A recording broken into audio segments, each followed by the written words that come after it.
Thank you very much, folks. Tonight's Dharma discussion is a rather interesting one, and one that is actually, to my own surprise, quite complex. And I know it's an issue, it's a topic that affects a lot of Americans, particularly Americans who are Buddhists. But I need to start off with a small-ish introduction. Now,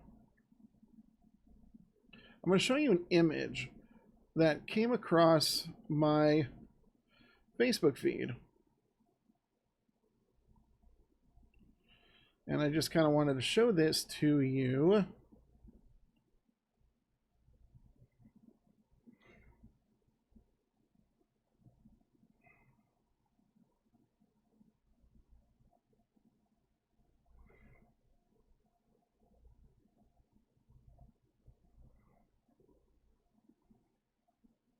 I'll bring the image up right now. Let me readjust my camera for here. Evidently.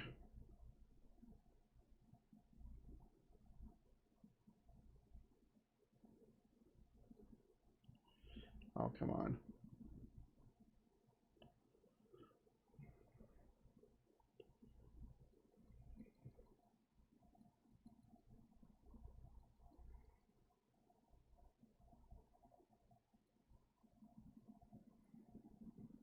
Okay. Sorry about that, folks. So, this is the image. And I'm not sure how true it is that these are four unheard questions in Buddhism. I mean, I've heard at least the first one before. And so for this week, I want to talk about the first question in particular. I want to go through all these. This is going to be a series of discussions. So I want to discuss this and see what we can learn from each other on this. So in this series, we'll first talk about, does a true Buddhist practitioner can join the army? The second is, does the Buddha permit the punishment of the criminal? 3, does the Buddha declare that it is wrong to go to war for the protection of his own home, wife, children, property, etc.? And 4, does the Buddha teach a doctrine of complete self-surrender? So, what we're going to do is, again, this is going to be kind of a series. We're going to split this up into 4 different topics, starting with the first one, obviously. Can a Buddhist practitioner join the army? Or the end of the military as a whole?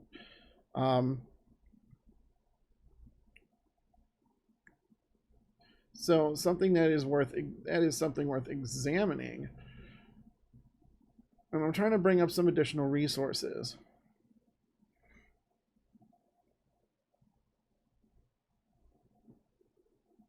Here.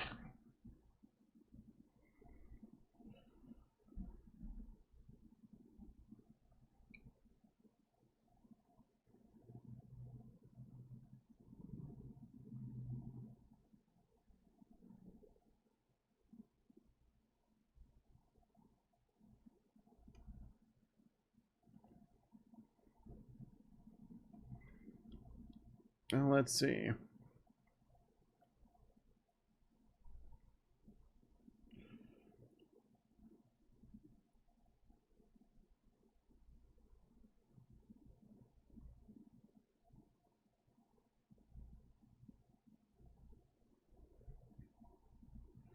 Try. Well, let me try this here. It was working beforehand, folks. I'm sorry.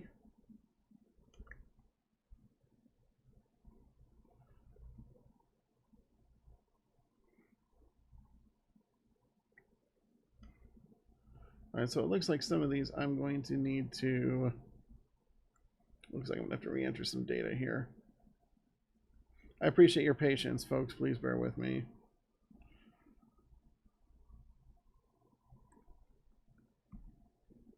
While I get everything, some of my settings for one of the tools I plan to use, decided it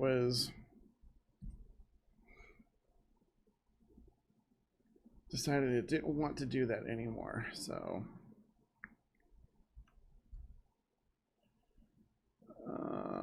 here we go.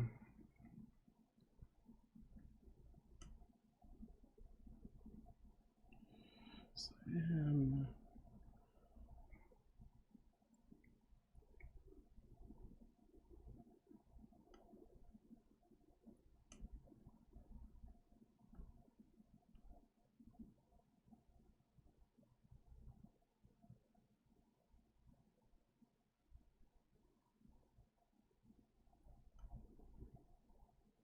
okay.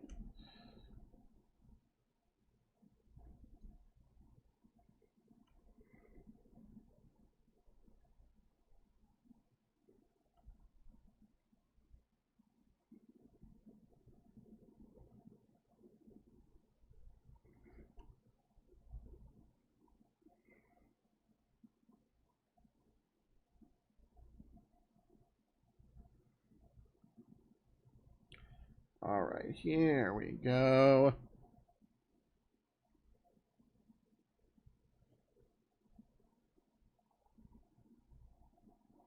Okay, good.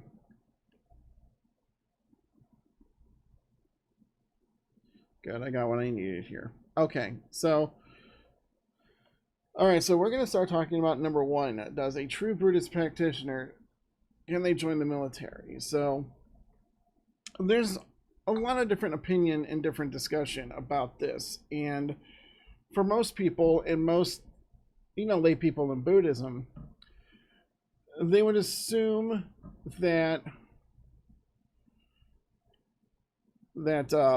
someone who practices Buddhism and tries to practice the Dharma would not, in fact, join the military, because one of the main purposes of being in the military is participating in combat. And in Buddhism, there's the 5 precepts that every school learns in some way. The first of those precepts is to abstain from the willful taking of life. Basically, no killing sentient beings. Animals, people, anything that can think for itself, basically. So it's a big conflict there. However, there are other factors taken into consideration that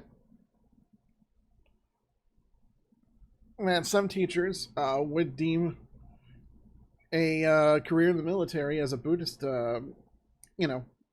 acceptable. For instance, the fact that, military persons don't just fight.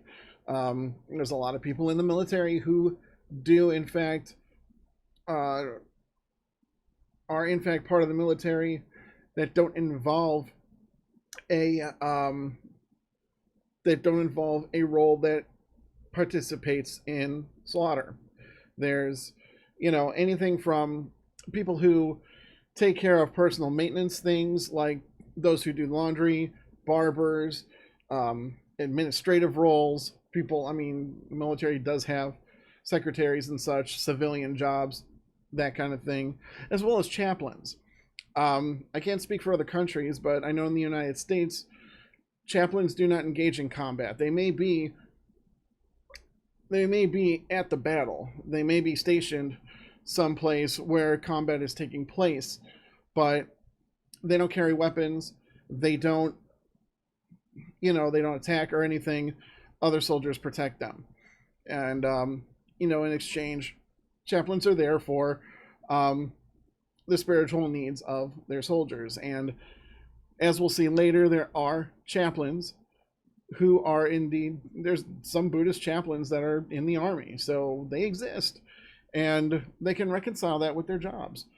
Um, but I want to start off by showing a video that recently,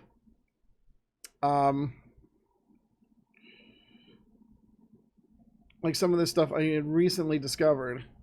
And if you give me a second, I'll go ahead and bring that window up. Let's see.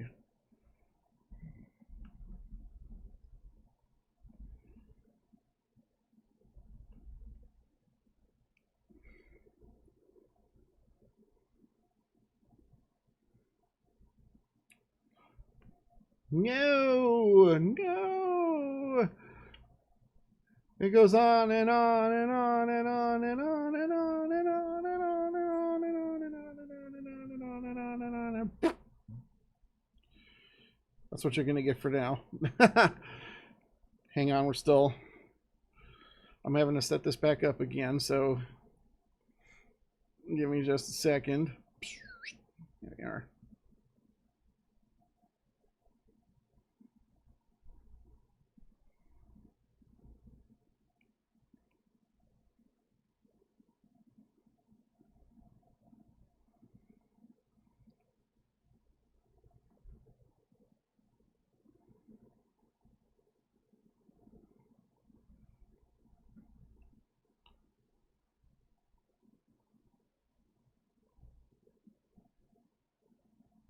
There we are. There we are. All right.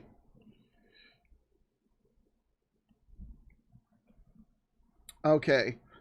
So this is a segment by Arising Insight, and hopefully the sound will work as well as the video.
So there's one teaching philosophy on that, and while I didn't see any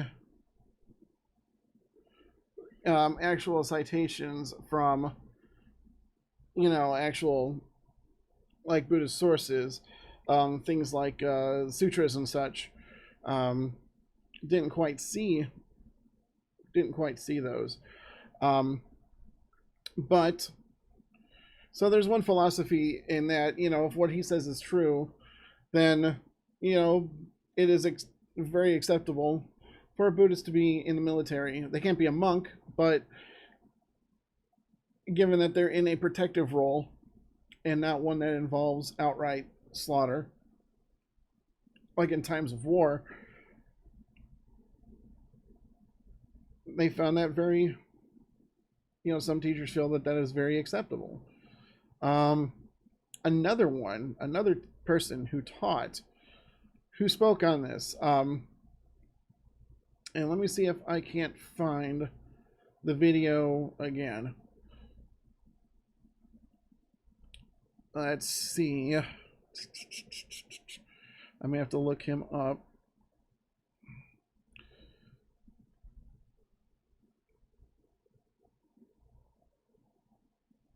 But the teacher's name, and I believe he's from the Theravada tradition of Buddhism. His name is Yutadamo Bhikkhu. I'm about to actually paste his name.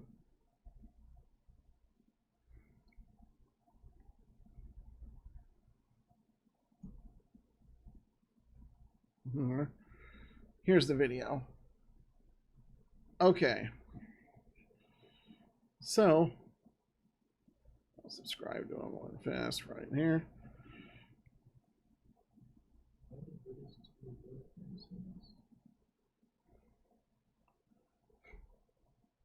This is interesting because it actually relates to the word principle of faith that the answer is.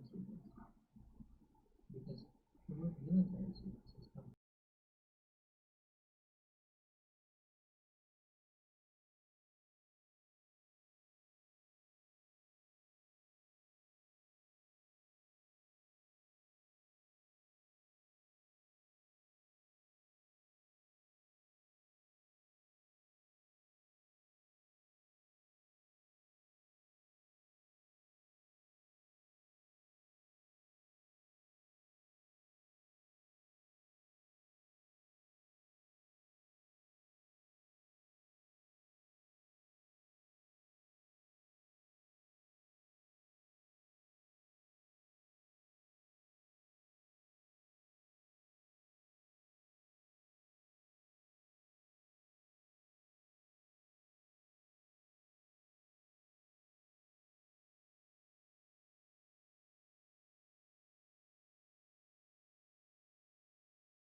So if you listen to what he was saying there, I think what he was saying is that if your approach to the military, joining the military, is one that involves service to citizens, one that involves, you know, protecting and making people happy, as opposed to one where you focus on having the chance to kill people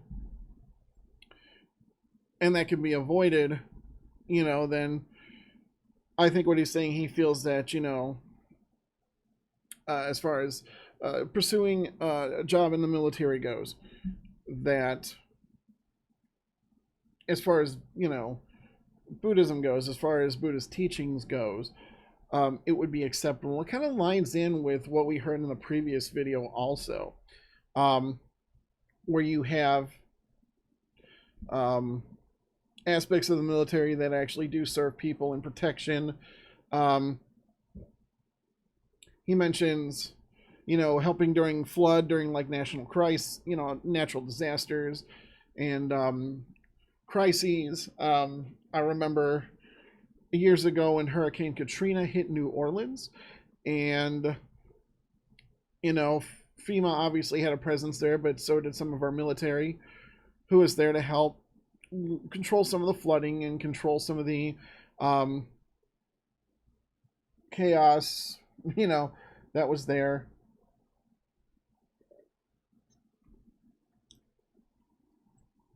Helping people to evacuate and then like reacclimate if needed back to their home. So that's something that, so I mean, these are things that are probably very much so worth considering. And that said, interestingly enough, we do have, people in the military who are indeed chaplains. They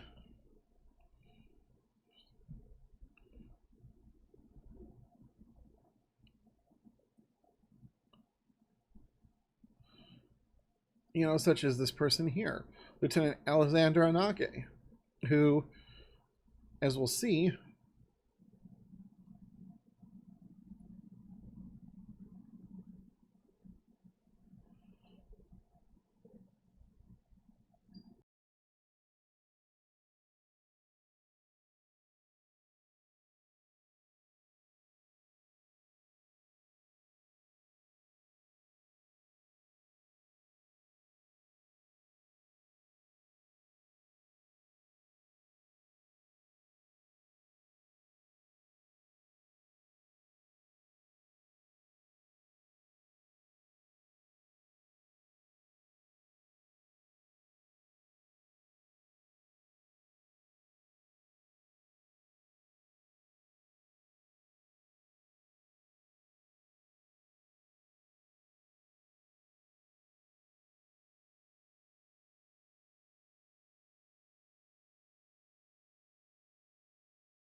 got another one here I'd like to show you.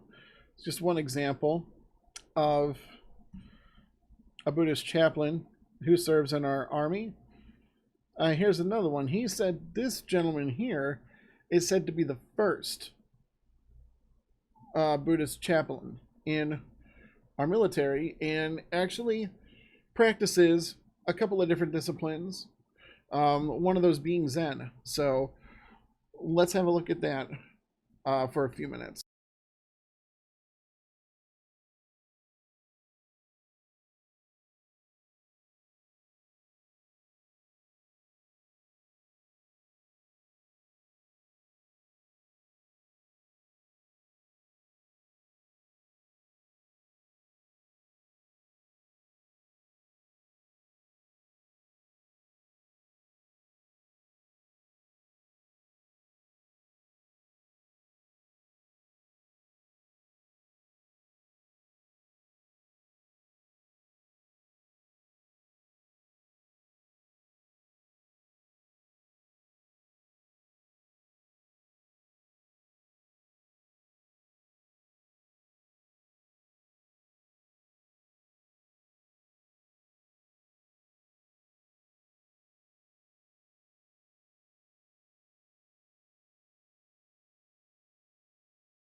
Some very interesting stories on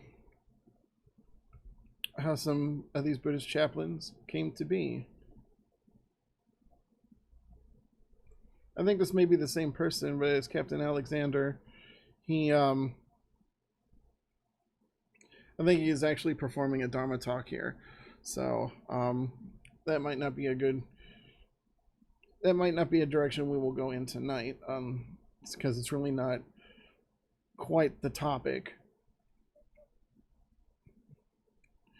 But it is quite interesting. It's quite fascinating that so many different views, and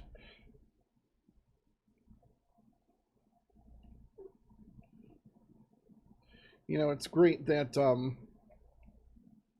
Buddhist services can be provided to those who need them while they're in the military. And speaking of, there was also an article I spotted on the topic from a gentleman by the name of Alan Peto, P-E-T-O, who writes his own articles, writes his own blog, as many on the internet do.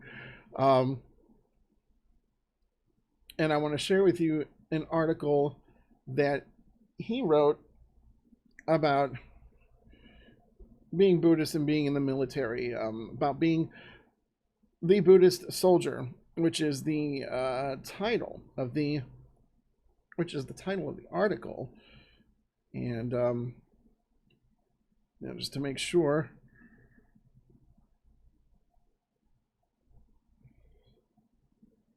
that we got this, we're going to switch over to that now. Okay.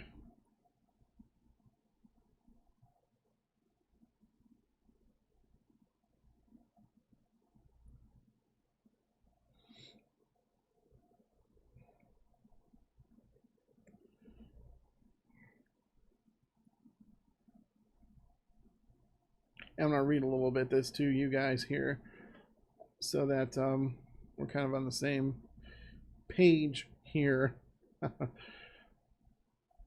He wrote this back in 2014,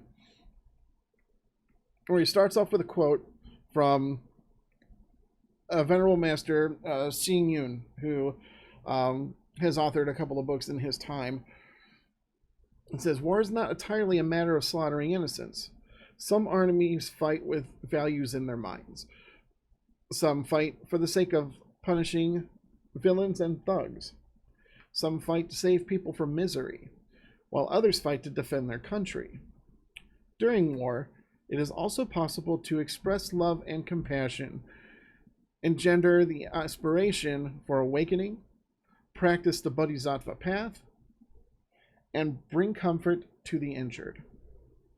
But of course, war should only be an instrument of last resort.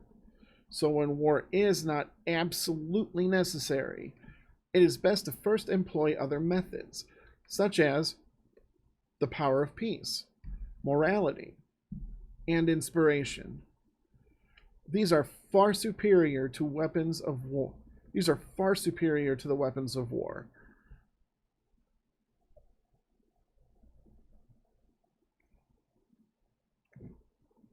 And to quote Alan as we go on, can you be a Buddhist in the military? There are many debated and controversial topics in Buddhism.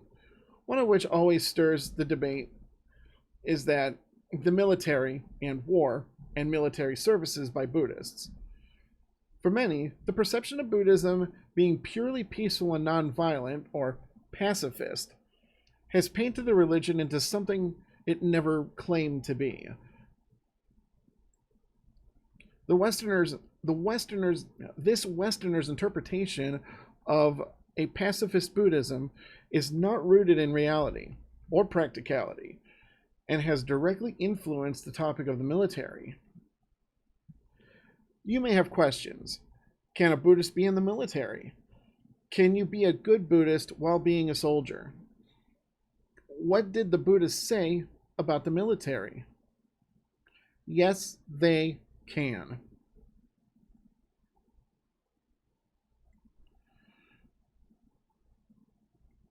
Scroll down here a little bit. All right. While that answer may come as a shock to many, it is not unorthodox or against the Buddhist teachings.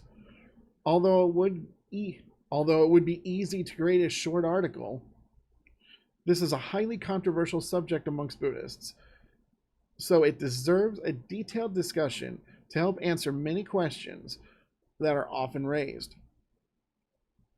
This article is perhaps my longest, although I would have liked to have made it much shorter, simply because of the amount of passionate debate behind the issue.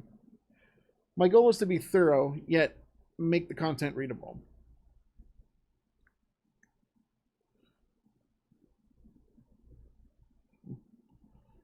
First, an important reminder. This article is not about promoting the military, war, violence, or death, nor is this article promoting military forces and those who serve in them who act in aggression, violence, and criminal actions.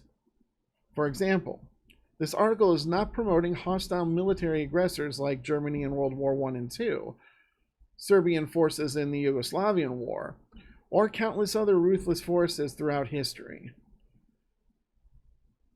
This article is aimed toward military forces and those who serve in them where the goal is defense of their country, defending peace, fighting to free oppressed people, stop war crimes, and in general, keep the peace. For example, the Allied forces who fought against the Nazis in World War II, UN peacekeeping forces and missions, those who fought to stop the fighting, and those who fought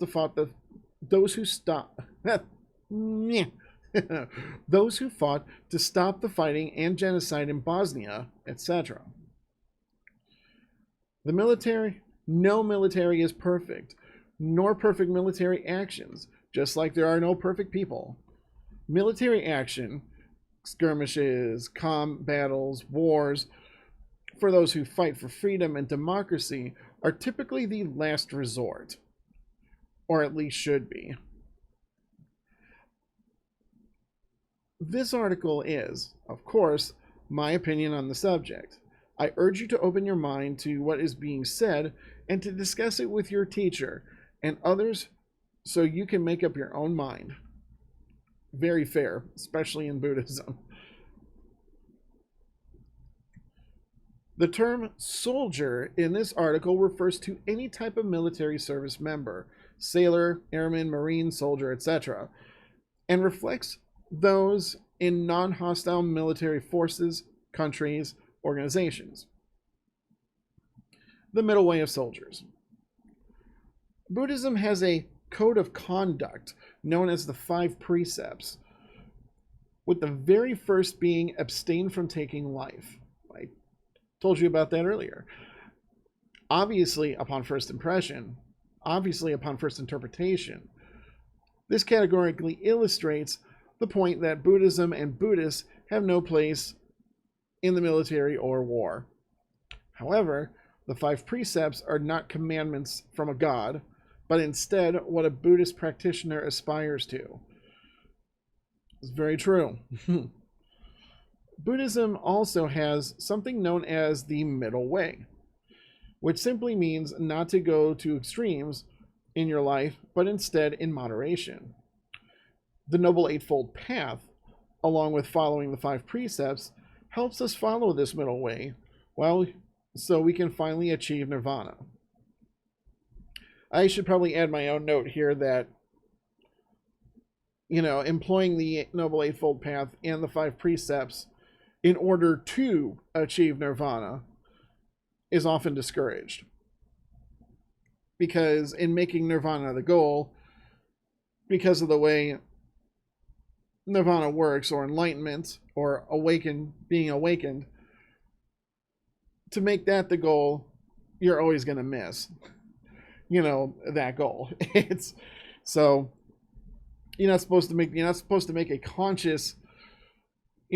to consciously point to enlightenment and say, okay, that's the goal, that's where I want to be, that's what I'm going to strive to, because you are asserting your own self, your own ego or persona to that idea. And part of attaining nirvana is to let go of the self. But that's another discussion for another day. And again, something, if you are Buddhist, I encourage you to talk to your teacher about that, or look it up.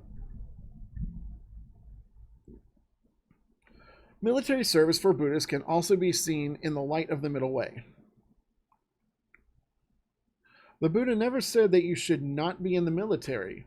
Well, unless you are a monk, of course. Nor did he say you should never kill, or for leaders not to have a military.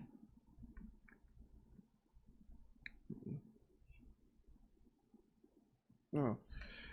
And I'm wondering about that. I'm wondering what he means about this here. I mean, that you should never kill, because the first precept is to abstain from taking life, which kind of means you shouldn't kill.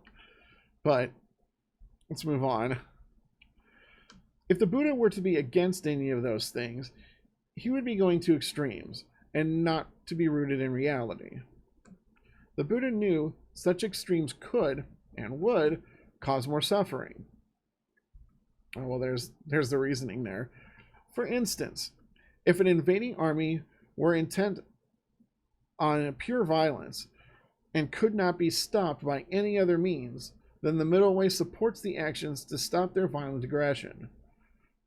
Otherwise, the unwholesome karma of violent aggressors inflict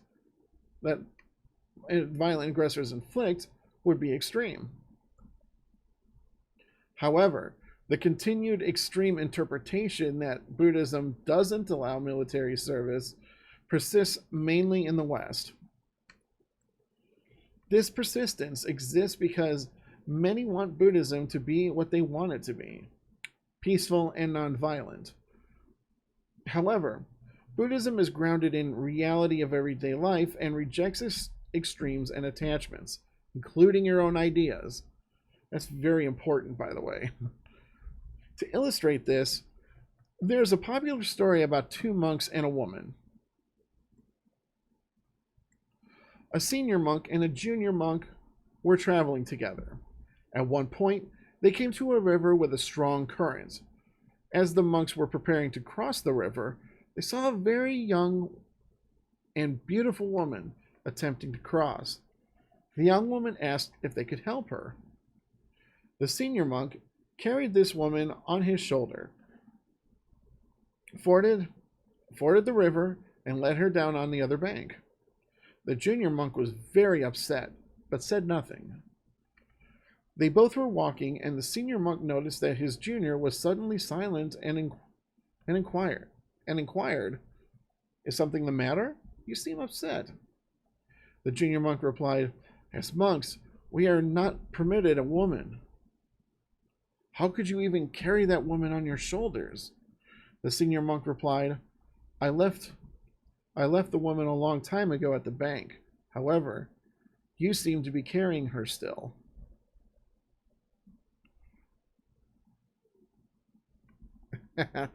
This story, whether true or not, helps explain that Buddhism has plenty of precepts, teachings, and methods to help you achieve enlightenment.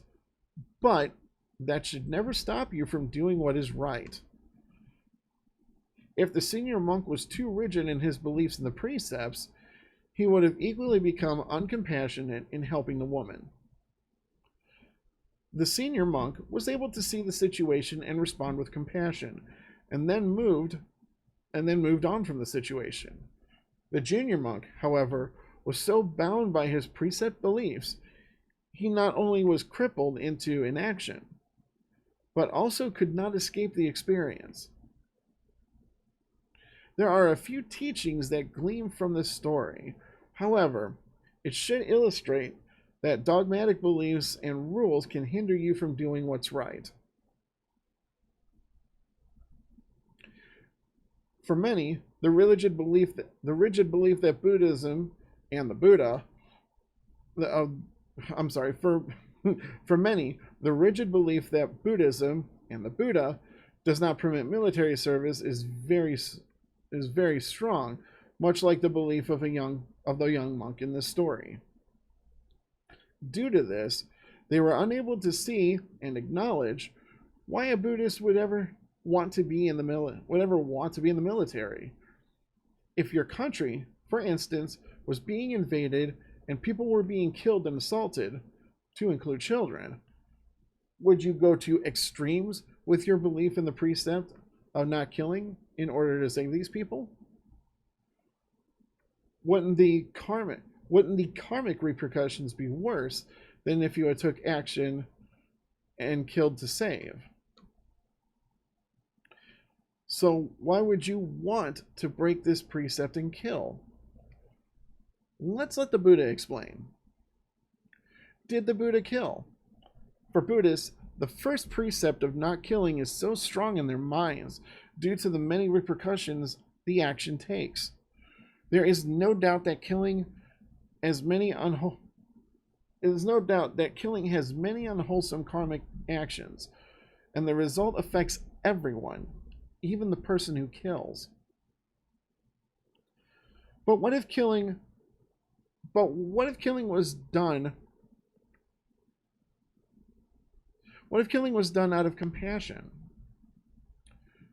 Much like the story of the two monks and the woman, where the senior monk violated the precepts to act out of compassion, the Buddha did the same thing when he killed a man, as explained in one of the Jataka tales, which were stories of the Buddha's past lives.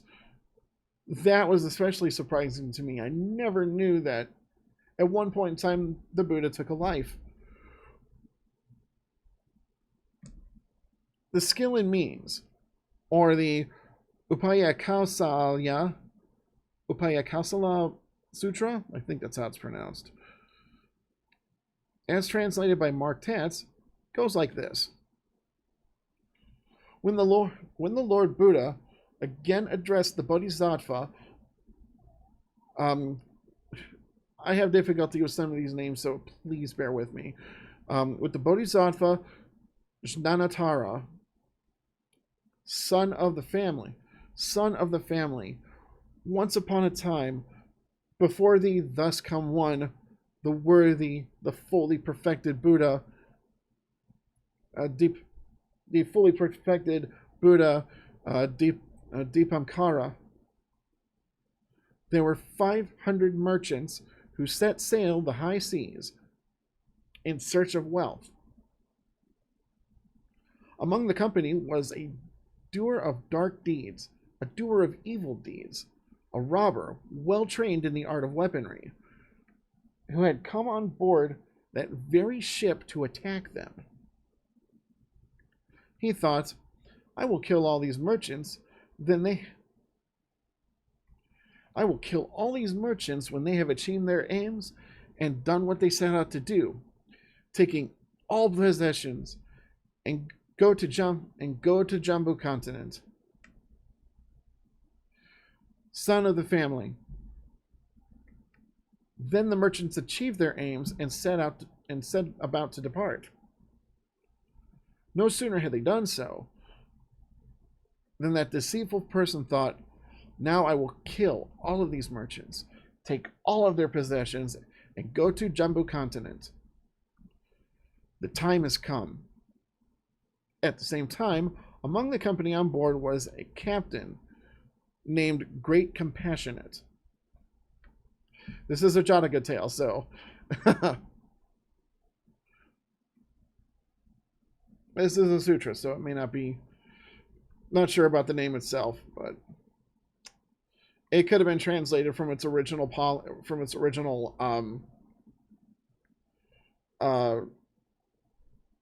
not Pali. Why did my mind blank? What came before Mali? What came before Pali? Sanskrit. Sanskrit. There it is. This probably got translated from Sanskrit to its closest possible meaning in English. While Captain Great Compassionate slept on one occasion, the deities who dwelt in that ocean showed him in a dream. Among the ship's company is a person named so-and-so, of such and such sort of physique, of such and such garb, complex, and shape, a robber.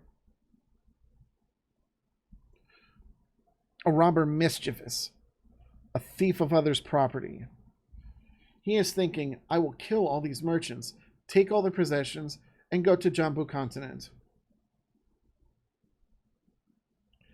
To kill these merchants would create formidable evil karma for that person. Why so? These 500 merchants are all progressing towards supreme, right, and full awakening. They are each irreversible. They are each irreversible from awakening.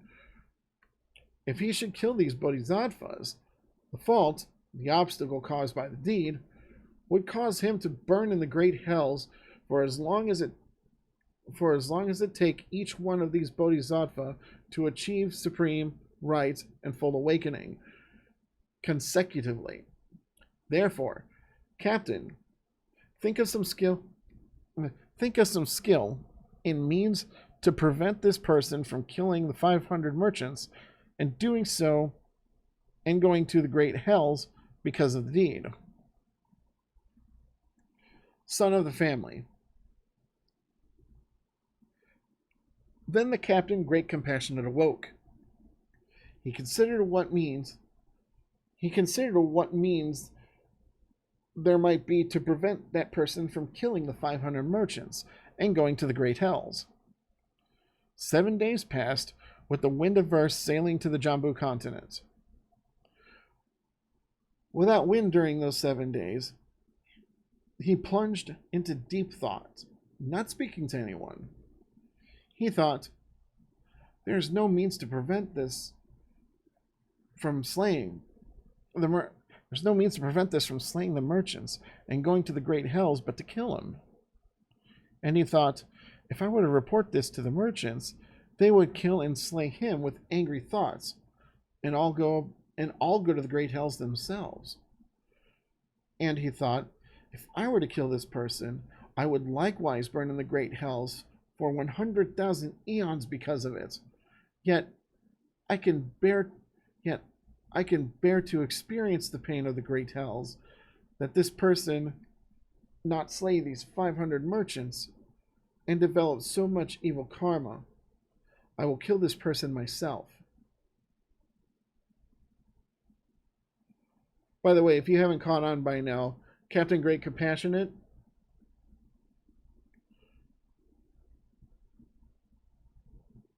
would have been a Buddha's previous life.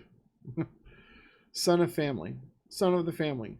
According to the Great Captain Compassionate, accordingly, the Great Captain Compassionate protected those 500 merchants and protected that person from going to the great hells by deliberately stabbing and slaying that person who was a robber with a spear. A great compassion and skill in means. And all among the company achieved their aims, and each went to his own city. Son of the family. At that time, in that life, I was none other than the Captain Great Compassionate. See what I tell you. Have no second thought or doubt on this point. The 500 merchants on board, the 500 bodhisattvas who are to nirvanize to supreme, right, and full awakening in this auspicious eon. I've never seen that word nirvanize before. Son of the family. For me, samsara has curtailed for 100,000 eons because of that skill in means and great compassion. And the robber died to be reborn in the world of paradise. The 500 merchants on board are the 500 future Buddhas of an auspicious eon. Son of the family, what do you think of this? Can curtailing birth and death for 100,000 eons with that skill in means and that great compassion with gnosis of killing in means of being regarded as the bodhisattva's obstacle caused by past deeds? Do not view it in that way. That should be regarded as his very skill in means.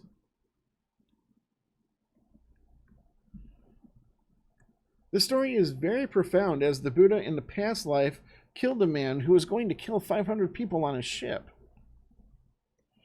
This clearly violated the first precept of not killing, yet the Buddha cited that as an example of compassion and skill in means. How so? How so?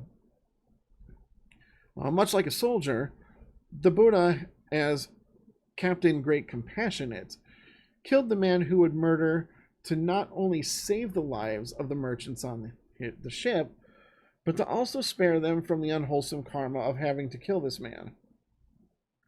While it is ideal not to kill, to be extreme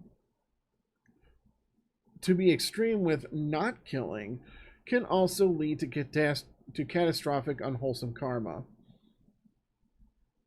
The Buddha in this story accepted the unwholesome karma his action would have upon him out of pure compassion for others. How many of us would sacrifice in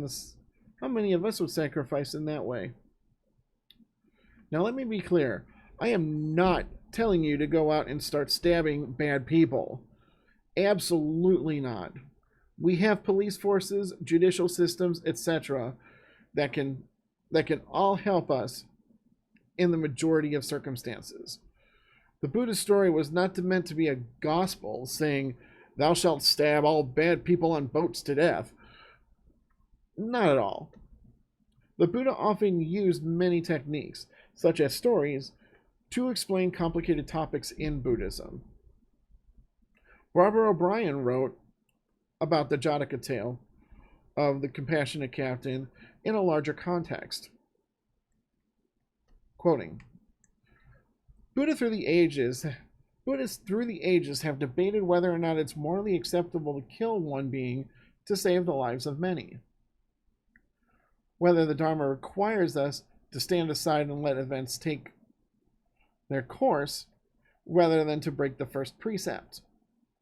My understanding is that Theravada tends to come down on the hands-off side of the argument, whereas Mahayana takes a more interventionist position. The tale about the captain might be construed as a permission slip to go about killing bad people. However, dividing humanity into good and bad is an act of vast ignorance. And it should go without saying that if the act is contaminated by the least bit of greed, hate, or ignorance, will there be unfortunate consequences for the doer. Buddhist chaplain Michael Ryuho Monet wrote about this Jataka tale and the killing of Osama bin Laden on how President Obama's decision was similar to the Buddha's role as the captain. Judging by the name, Michael Ryuho Monet was probably a Zen practitioner. That sounds like a Japanese name. Let's see. But even if the Christian Obama believed, as Buddhists do, that to take his action would bond him forever to Osama bin Laden, until such time as both had exhausted their negative karma and achieved enlightenment, I still think he would, reluctantly, make the same decision. Like Siddhartha, the sea captain. The responsibility was his, the decision was his, and the consequences were his to assume, and he did, for the good of his people. That's what makes a great Katrava. I'm sorry, there's another one of those Kakravardan. That's what makes a good Kakravardan.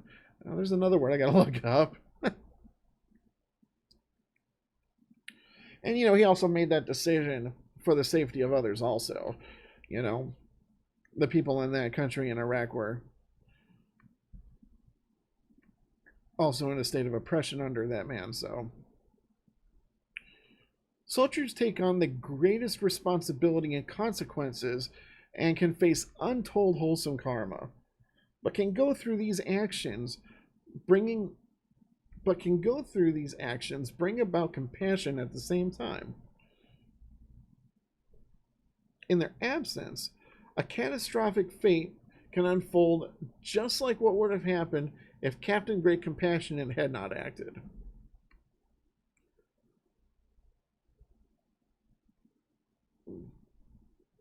As you can see, this article goes on.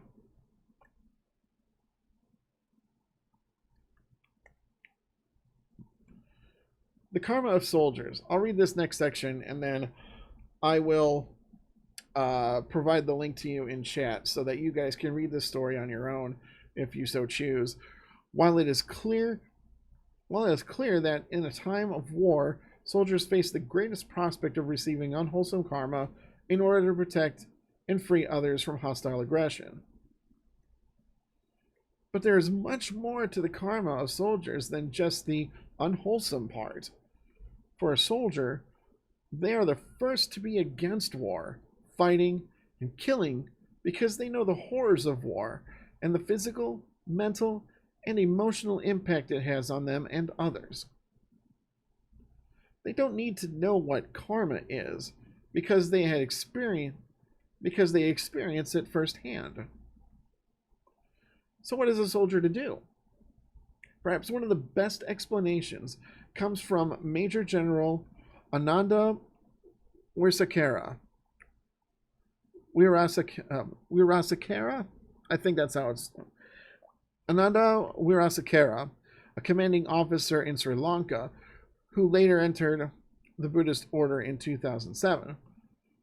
As he explained this article in his article on this topic. However,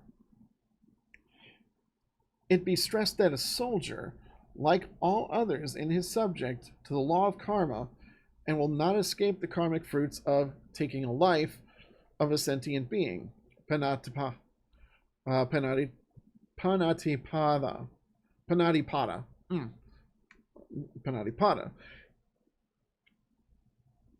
Even if he may have had the overall noble intention of protecting the country and his people.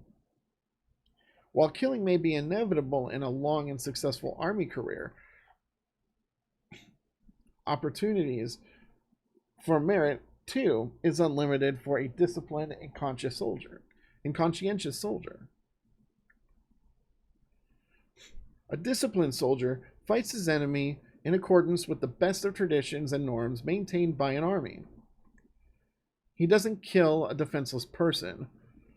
A good soldier provides medical treatment to the injured enemy captured. He doesn't kill prisoners of war, children, women, or the aged.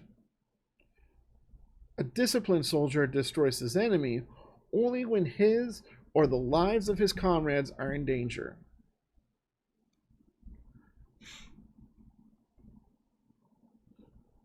Soldier is one who thrives for peace within because he is the one who realizes the pain of his own wounds. He is the one who sees the bloody destruction of war, the dead, the suffering, etc. Hence, his desire to bring peace to himself as well as to others by ending the war as soon as possible. He not only suffers during the war, but even after the war. The painful memories of the battles he fought linger in him, making him aspire for a true and lasting peace within and without. Hence the common phenomena of transformation of brutal kings having an insatiable desire to conquer to incomparable and exemplary righteous kings such as Dharmamasaka, king of Mauryan dynasty of India. Let's go back to the story of let's go back to the Buddha story of the Captain Compassionate. Stephen Jenkins wrote why the Buddha did this in his previous life. Quoting, "With no other way out, he compassionately stabbed the criminal to death. Captain Compassionate saved the passengers not only from murder, but from becoming murderers themselves. Unlike him, they would have killed in rage and suffered hell.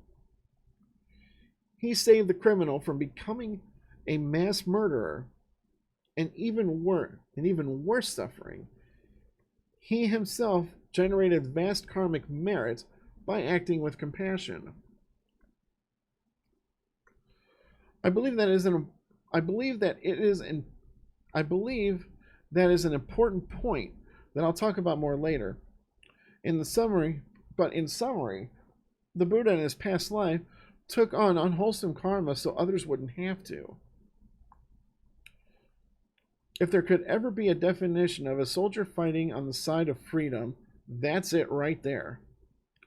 A soldier in war gains experiences, emotions, sights, sounds, and horror that others don't have to witness or experience. They take on this burden for others. As General Douglas MacArthur famously said, "The soldier, above all other people, prays for peace, for he must suffer and bear the deepest wounds and scars of war." Tom Hanks, playing the fictional character Captain Miller in Saving Private Ryan, relates how killing makes him feel when one of his soldiers wanted to leave their mission and find Private Ryan. "You want to leave? You want to go off and fight the war? All right, I won't stop you. I'll even put in the paperwork. I just know that every man I kill,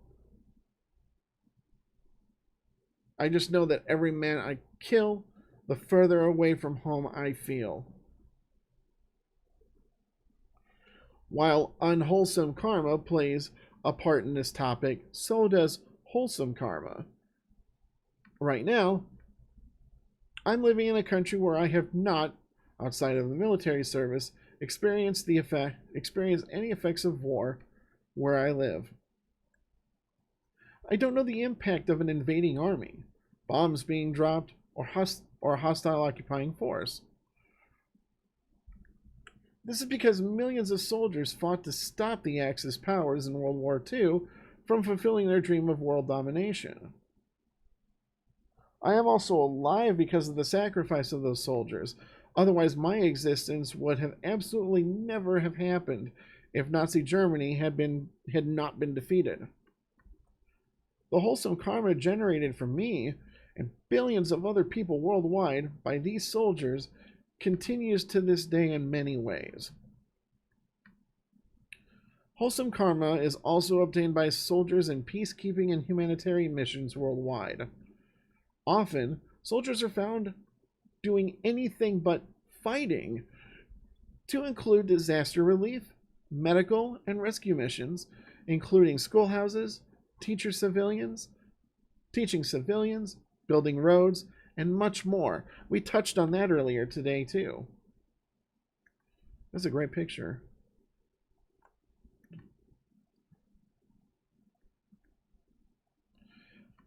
These things that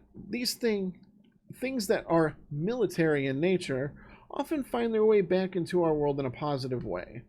For example, the method you are using to read this article right now, the internet, was created by the United States military entirely for one purpose. So military bases could communicate during times of nuclear war, so we could coordinate military actions. Now, you're using it to learn about Buddhism and untold other topics. Dwell on that for 1 minute. And that's very true. That is true. The internet was invented by our military. The Buddhist soldier, right livelihood? So let's get to the big question. Can a Buddhist be a soldier? Can also be a soldier? Yes, they can.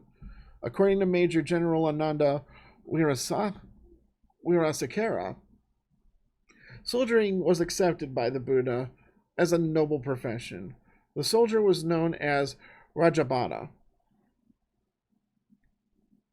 Buddha did not permit Rajabhata to become monks whilst in service as a soldier. That's an important distinction, and that actually goes back to the first video we saw, where the gentleman in the video mentioned this, that the Buddha addressed a military career as a noble enough profession in protecting people of different classes and such. So this ties into that. So it's good to know we've got a reference. That's an important distinction because a monastic, monk or a nun, is not allowed to be a soldier. But that didn't apply to laity or regular people. A monastic is essentially taking that extra step that takes them away from the world of laity and into the religious world. They are taking an ultimate sacrifice by giving up a lot of things to progress in the path. So becoming a soldier would not make much sense. For example, we often see chaplains in the military, but they don't pick up a gun or kill anyone. Their mission is religious, and to help the person, the soldier, not military tactical objectives. We touched on that a little bit too. The Buddha even explained at least one king about having an army, as Wirasekara explained. The Chakravati, the Chakravati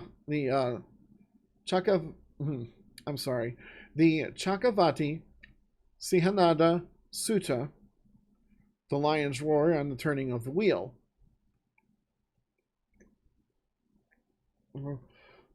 Of the long disclosures of the Buddha justified the requirement of a king having an army to provide guard, protection, and security for different classes of people. There it is. Different classes of people in the kingdom from internal and external threats. So there's our reference. That's fantastic.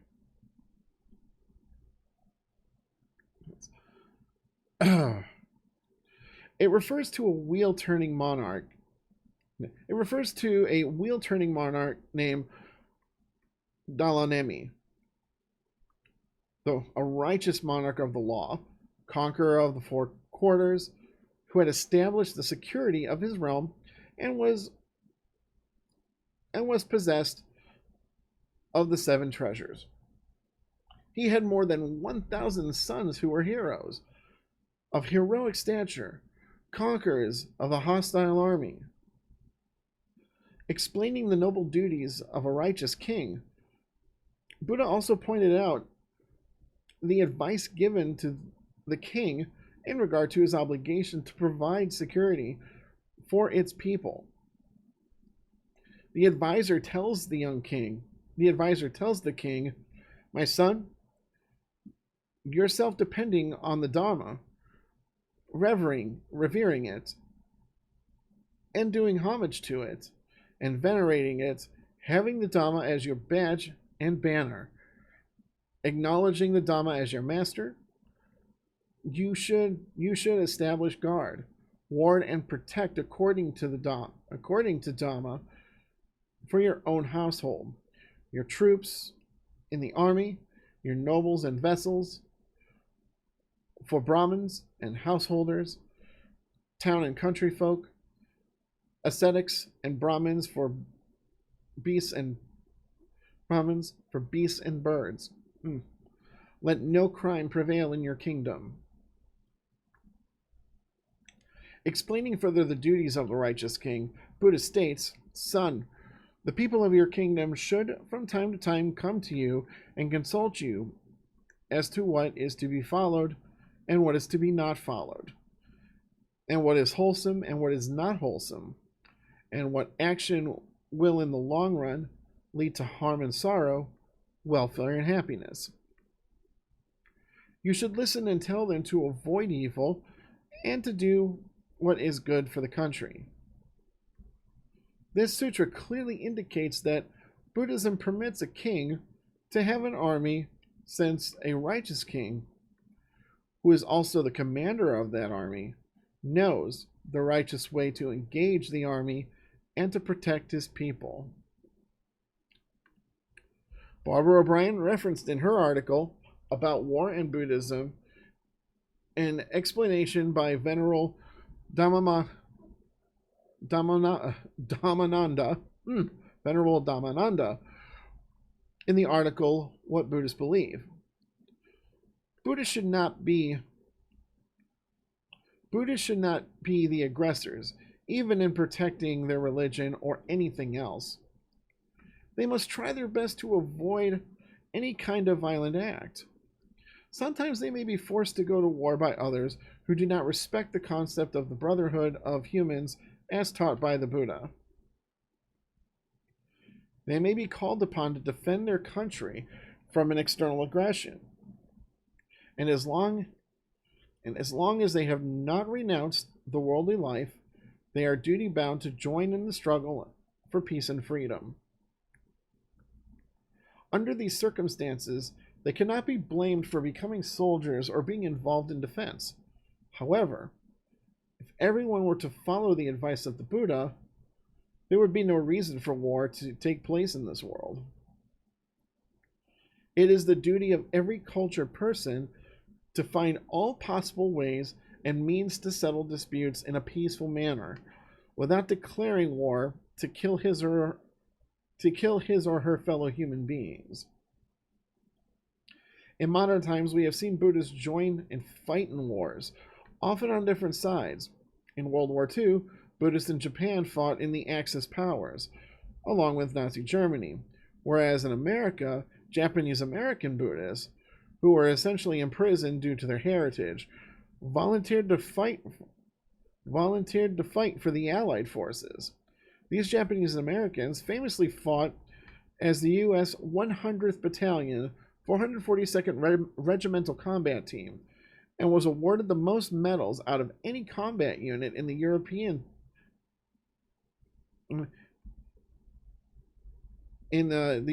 theater, saving many lives, including the heroic rescue of the Lost Battalion, where they had horrific casualty rates, and liberation of the Nazi concentration camp in Dachau. They suffered one of the highest casualty rates in the army at 93%, sacrificing themselves to save not only the world from greater suffering, but also other Allied soldiers who may or may not have even held racist views against them. And even non-Buddhists in the military have shown immense bodhisattva nature by protecting innocent people from death, violence, and destruction. One that comes to mind is Hugh Thompson Jr., a U.S. Army helicopter pilot during the Vietnam War. Thompson is best known for his role in stopping the My Lai massacre, where a group of U.S. Army soldiers attacked and murdered many unarmed Vietnamese citizens. He, along with his crew of Glenn Andreotta and Lawrence Colburn, intervened to save Vietnamese civilians from a massacre by a U.S. Army unit. While flying overhead, he said on the radio, "It looks to me like there's an awful lot of unnecessary killing going on down there. Something ain't right about this. There's bodies everywhere. There's a ditch full of bodies that we saw. There's something wrong here." Without concern for his safety or career, Thompson and his team intervened to save as many lives as possible, and he often confronted the force face to face that was committing the atrocities. After the incident, he made an official report about the killings. Due to his report, senior U.S. Army division officers canceled planned operations against other villages in Quang Ngai province. It is estimated that the cancellation of these operations may have saved hundreds or thousands of Vietnamese civilians. Many years later, Thompson and his crew were recognized and decorated for their heroism at My Lai. The type of action that Thompson took to save lives was exactly with the Buddhist teachings, even though he was not a Buddhist. To help explain a Buddhist and non-Buddhist soldier's role in the world, Captain Thomas Dyer, the first U.S. Army Buddhist chaplain, we saw a video on him earlier, he was the bald gentleman, right? Said, here's part of that video. The teachers understand that there has to be protection of what is right and what is beautiful and what is good in this world. If not, it's going to create more suffering, more death, more disease. So a Buddhist can put on an army uniform, pick up an M4, lock and load with a clear conscience, with right intention to do good, to protect, to serve, and defend. And I guess this is him saying it here.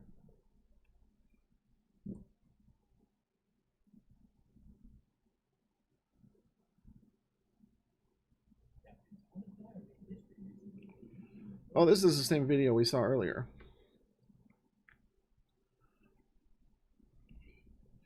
So if a Buddhist becomes a soldier, they must always be mindful that if they kill as part of their profession, that they understand the following. That killing is ultimately faulty and violation of natural law, that they should not rejoice in the killing, that they should regret the action. And they should regret the action. Captain Dyer created procedures to help those in military reconcile being in the military, in his case, with army soldiers, and being a Buddhist.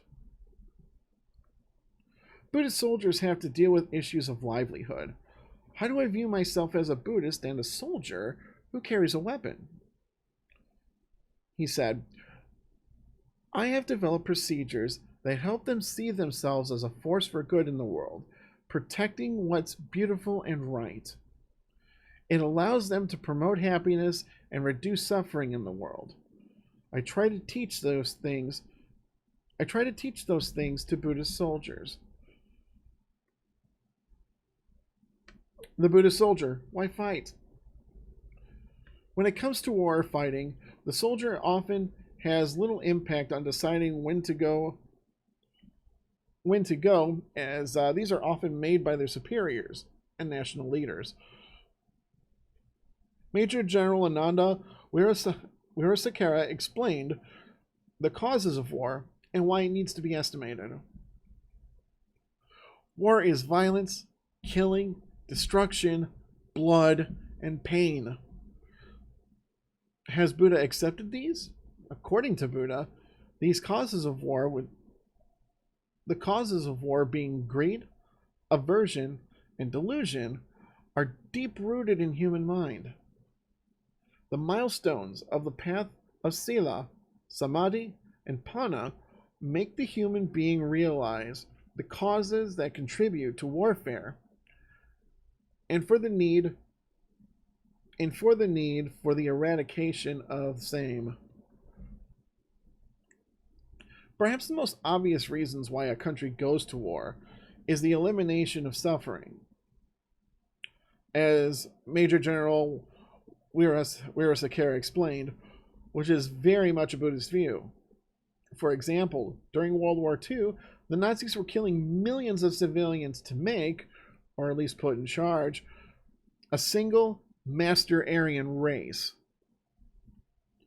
Without the decisive defeat of Nazi Germany, millions more innocent people would have been murdered simply because of their ethnicity, religion, or views. But that is but one horrible impact of the Nazis' thirst for world domination. But there are many others, such as the forced occupation of countries, imprisonment of civilians, and loss of freedoms. This looks like a video that is no longer available. Okay. But what if all that could have never happened? In World War I, a young Adolf Hitler was in the trenches fighting with the Central Powers against the Allied powers. At one of the defeats, where the Germans were retreating, Hitler was wounded and without a weapon. A British soldier, Private Henry Tandy, had Hitler in his sights but did not shoot him, as he said. I took aim and couldn't shoot. I took aim but couldn't shoot a wounded man, Tandy remembered. So I let him go. The German soldier nodded in thanks and disappeared. What Private Tandy did was the right thing at the time and the sign of a professional soldier. There was no way he would ever know or could imagine that this German soldier, if it was truly Adolf Hitler, who was used mainly as a lowly message runner, would ever become the ruthless dictator of Germany. The situation makes for one of the most discussed historical circles. What if Tandy killed Hitler? What is most interesting is that Hitler was forever changed by his life being saved and was obsessed with learning more about the soldier who spared his life. Although that was not enough for him to forego hate. Stephen Jenkins wrote in his article, "It's not so strange for a Buddhist to endorse killing." At Harvard, in April 2009, the Dalai Lama explained that wrathful, forceful action motivated by compassion may be violence on a physical level, but is essentially nonviolence. So we must be careful to understand what nonviolence means. Under the right conditions, it could include killing a terrorist. Even the Dalai Lama, whom is often perceived as a beacon of pacifism in Buddhism, acknowledges the middle way when it comes to killing and military actions. I've included the video here.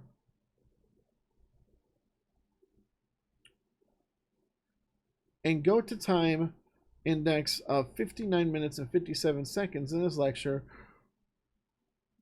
where the question and answer is present. So this is oh gosh, that is a long video. 59, 57.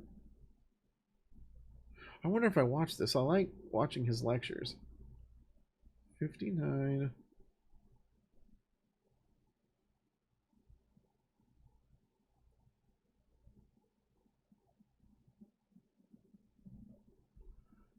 Hopefully you guys will be able to hear.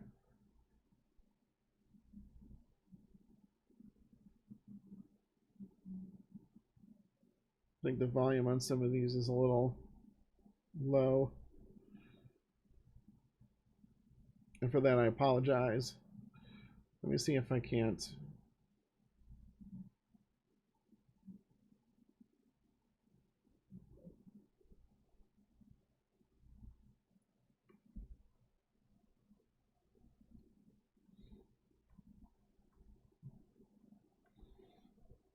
He explained it. You guys can look this up later if you want to. Mitchell Landsberg reported how the Dalai Lama talked about the assassination of Osama bin Laden. As a human being, bin Laden may have deserved compassion and even forgiveness. The Dalai Lama said in answer to a question about the assassination of the Al Qaeda leader. But he said, forgiveness does not mean forget what happened. If something is serious and it is necessary to take countermeasures, you have to take countermeasures. Recently, I watched a documentary about World War I and II on the History Channel, and this quote by Senator Joe Lieberman stood out on why we fight. History tells us that people are capable of evil unless good people are willing to fight people capable of evil. Evil will triumph. Senator Lieberman puts into context that if we don't fight evil, as a Buddhist would need to acknowledge that as a label, greater suffering can occur. From the Dalai Lama to the first Buddhist chaplain Thomas Dyer, we have heard how they have stated that when we are fighting for what is right in order to defend, liberate, and help, we are following the right path to end suffering for others. Warfare is, and always should be, our last option. We should strive to resolve things through all options we have available, but never at the expense of doing what's right, namely preventing massacres, genocides, etc. As Karl von Clausewitz said in his famous quote, "War is a continuation of politics by other means." And during war, a soldier should strive to uphold the Buddhist teachings as best we can. As stated earlier, he doesn't kill a defenseless person. A good soldier provides medical treatment to the injured enemy captured. He doesn't kill prisoners of war, children, women, or the aged. A disciplined soldier destroys his enemies only when his or the lives of his comrades are in danger. Barbara O'Brien helps explain about our Buddhist views when it comes to war and Buddhism. Buddhism challenges us to look beyond the simple right and wrong dichotomy. In Buddhism, an act that sows the seeds of harmful karma is regrettable, even if unavoidable. Sometimes Buddhists fight to defend their nations, home, and family. This is not wrong. Yet, even in these circumstances, to harbor hate for one's enemies is still a poison. And any act of war that sows the seeds of future harmful karma is still akusala. The Buddhist morality is based on principles, not rules. For our principles are those expressed in the precepts and the four immeasurables: loving kindness, compassion, sympathetic joy, and equanimity. Our principles also are kindness, gentleness, mercy, and tolerance. Even the most extreme circumstances do not erase those principles or make it righteous or good to violate them. Yet neither is it good or righteous to stand aside while innocent people are slaughtered. And the late veteran Dr. K. Sri Dhammananda, a Theravadan monk and scholar, said, "The Buddha did not teach his followers to surrender to any form of evil power, be it a human or supernatural being."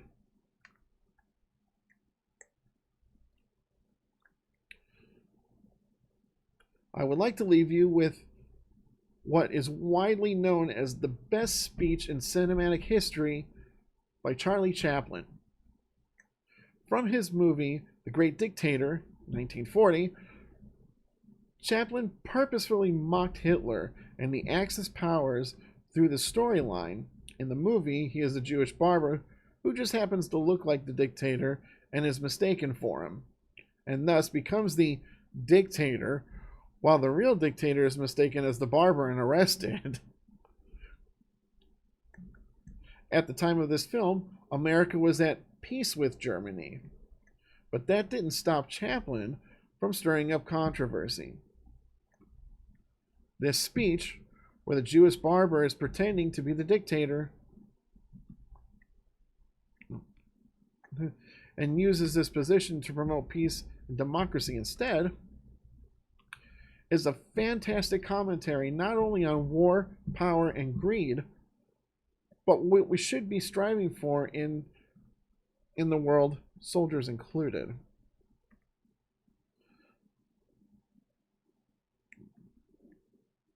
Oh my goodness.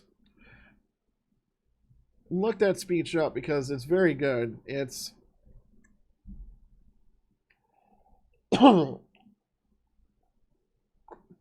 is a very good speech. The Buddhist soldier violating the first precept. Any discussion of military service for a Buddhist inevitably comes right back to the first precept, which is, I undertake the training rule to abstain from killing.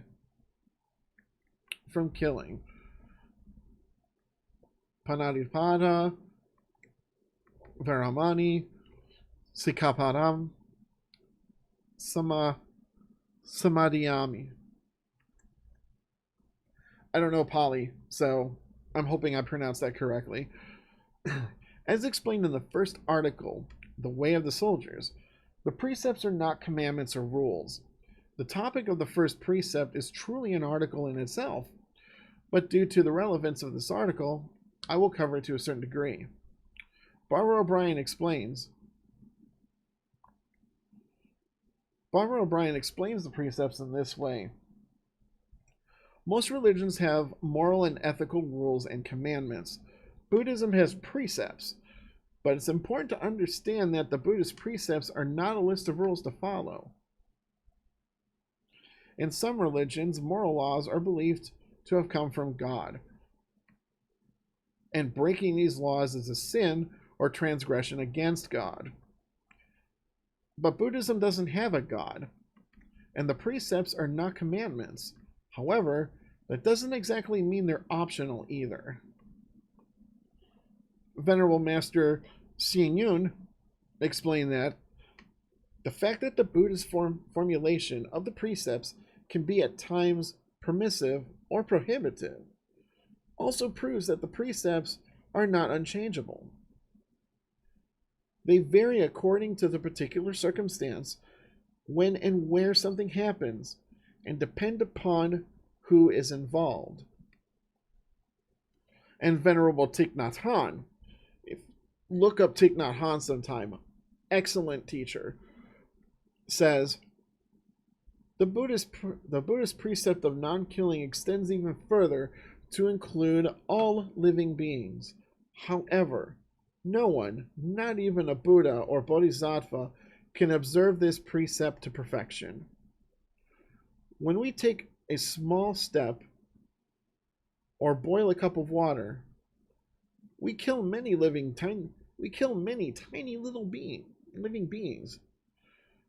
The essence of this precept is to make every effort to respect and protect life, to continuously move in the direction of not killing. We can try our best, even if we cannot succeed 100%. If the first precept is violated, are you still a Buddhist? In Buddhism, a practitioner often becomes an official, for lack of a better term, Buddhist. There's that label again. By taking refuge in the Triple Gem. Refuge in the Buddha, the Dharma, and the Sangha. It's important that refuge doesn't apply to every school of Buddhism, okay? I know it applies in Tibetan and Vajrayana Buddhism. In certain forms of Chinese Buddhism, it's that as well. In Zen, however, there really isn't a taking of refuge. So there really isn't. I mean, there really isn't a point where someone becomes an official Buddhist or converts to Buddhism. It's one of those things where you just start doing it on your own. You start to study.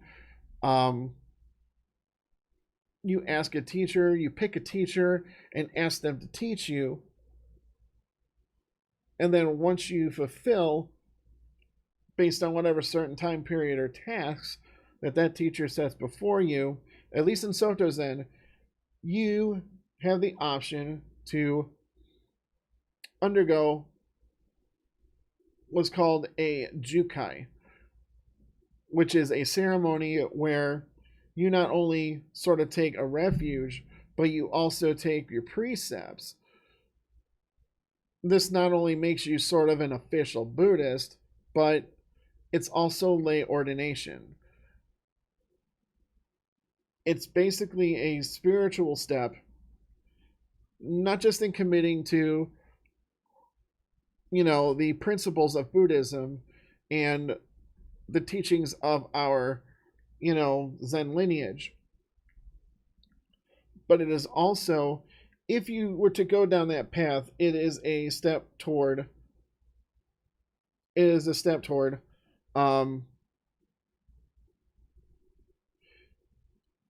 do I want to put this? It's a step toward presbyterian ordination. So it's very interesting. So I wanted to make that distinction. Although it is not mandatory, it helps one connect with the intention to move forward in their path with Buddhism. You'll notice you don't have to take the 5 precepts ceremony at the time of refuge in the Triple Gem unless you want to. Often when you're ready, you can progress to taking the 5 precepts, which is a second step. Regardless of the practitioner strive to follow them as best they can at any point in their practice. Therefore, even though we may violate a precept, many Buddhists have not taken the 5 precepts formally as of yet as part of their practice, which is quite normal. Further breaking of the precepts is a normal course of any person's life. Many may lie or kill bugs, etc., but it is a learning experience as they progress down the path of Buddhism. So we view modern Buddhism in a certain way. However, quite a few things have only occurred in recent history, mainly the 19th and 20th century, when the laity wanted to be included mainly in Mahayana. For example, in ancient Buddhism, only monastics were to commit to the 5 precepts, but that was never a requirement of laity. They were encouraged to commit to the 5 precepts, but it was not mandatory. It was only with modern Buddhism that we believe that committing to the precepts has always been mandatory. It still isn't for non-monastics. Venerable Master Xing Yun explained that the Buddha took the precepts in a permissive aspect as well. The Buddha considered all aspects of the precepts and monastic rules fully and completely. The Buddha's precepts and monastic rules are not merely negative prohibitions against things. There is a permissive aspect as well.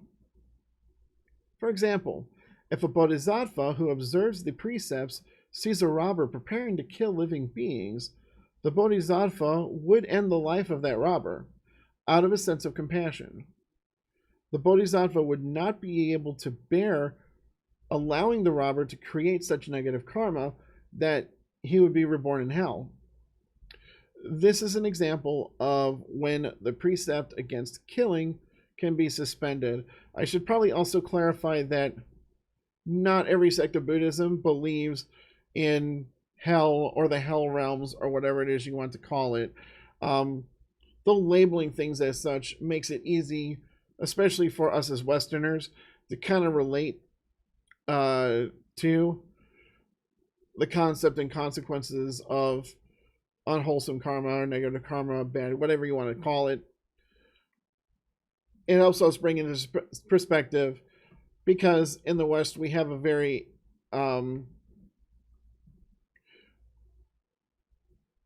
we tend to learn bits and pieces of religion as it pertains to Abrahamic views of, Christianity, Judaism, mainly Judaism and Christianity over in these parts, because it's so tied into our culture.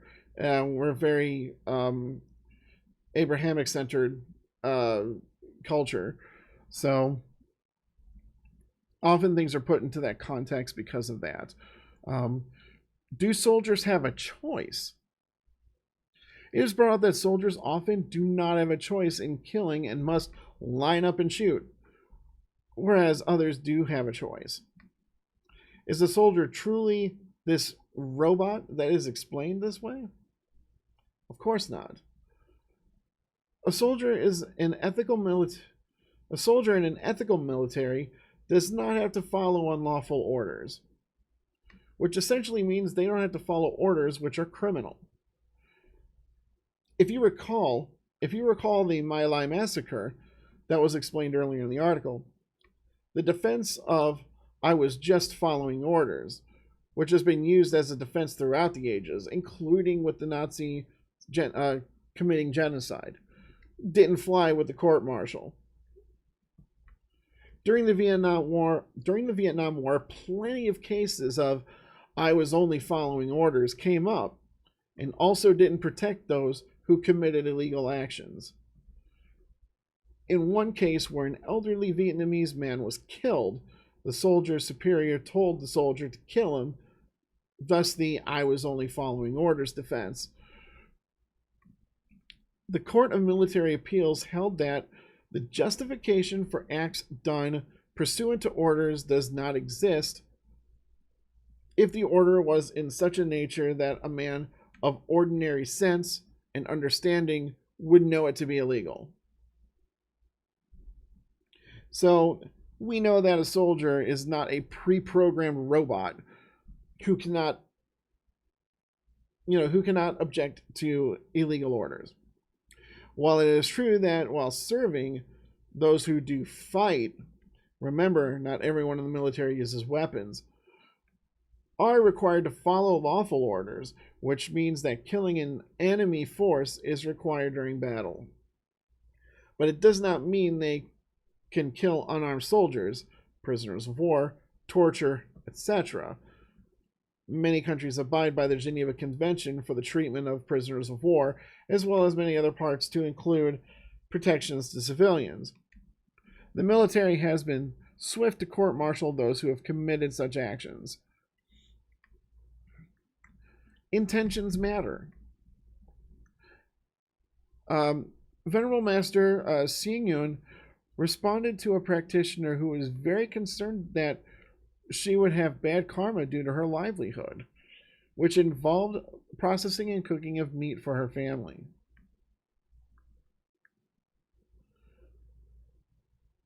And there's a video of it here, I guess.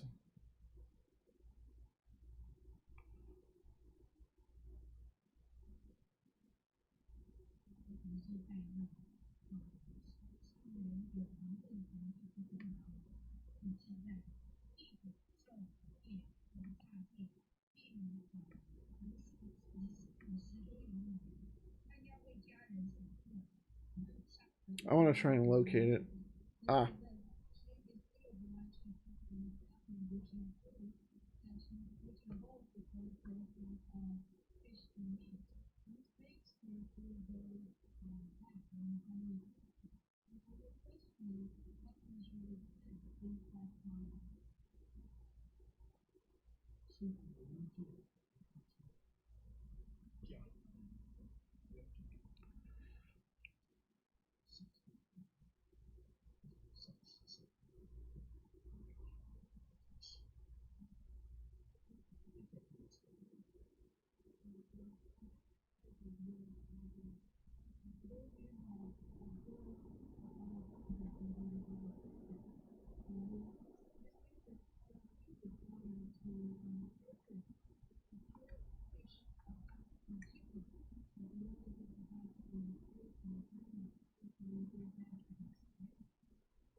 Mm-hmm.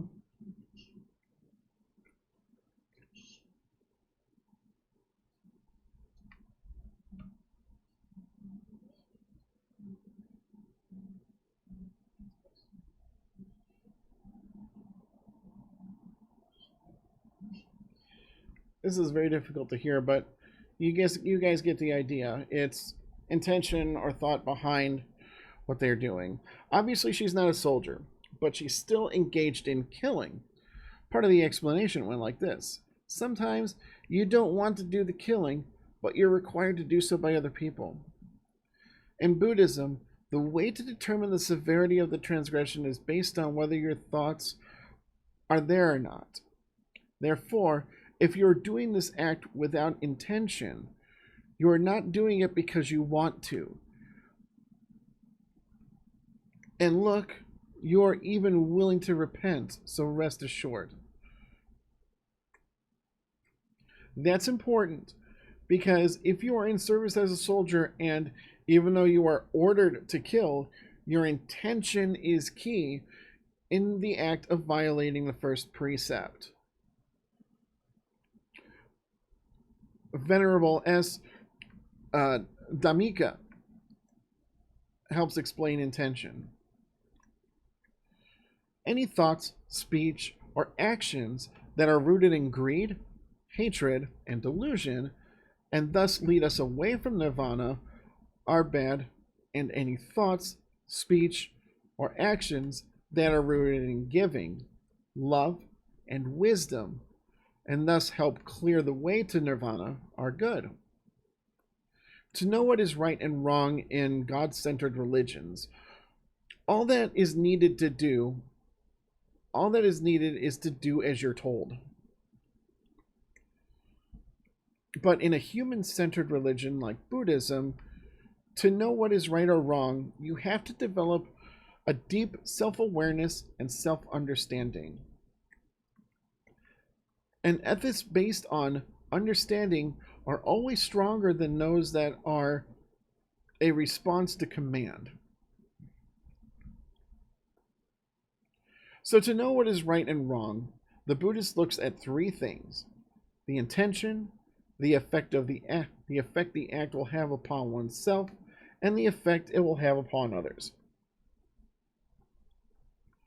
If the intention is good, rooted in giving, love, and wisdom, if it helps myself, helps me become more giving, more loving, and wiser, and helps others, helps them to be more giving, more loving, and wiser, then my deeds and actions are wholesome, good, and moral. Of course, there are many variations to this. Sometimes I act with the best of intentions, but it may not benefit either myself or others.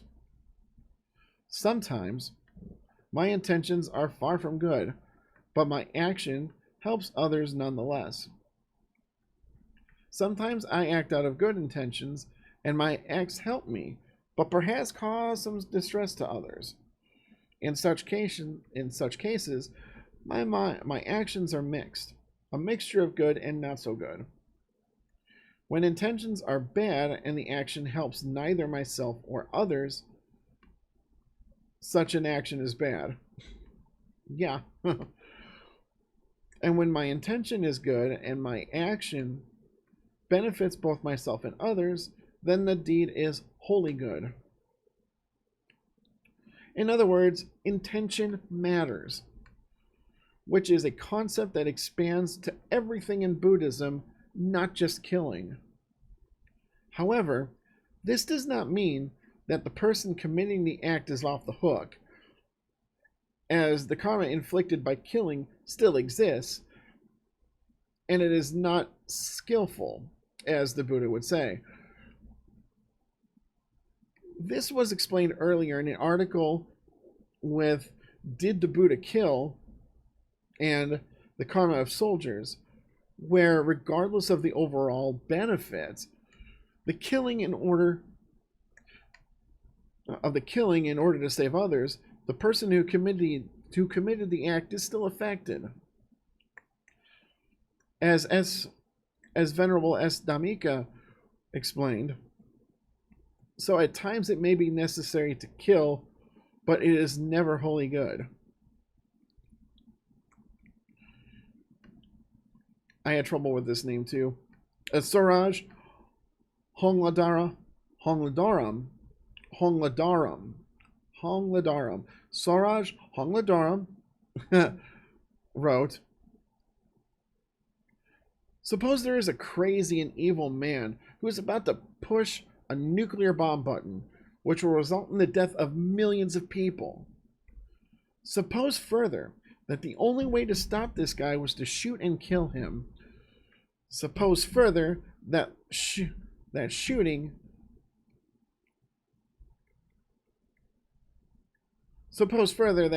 to maim him is not enough.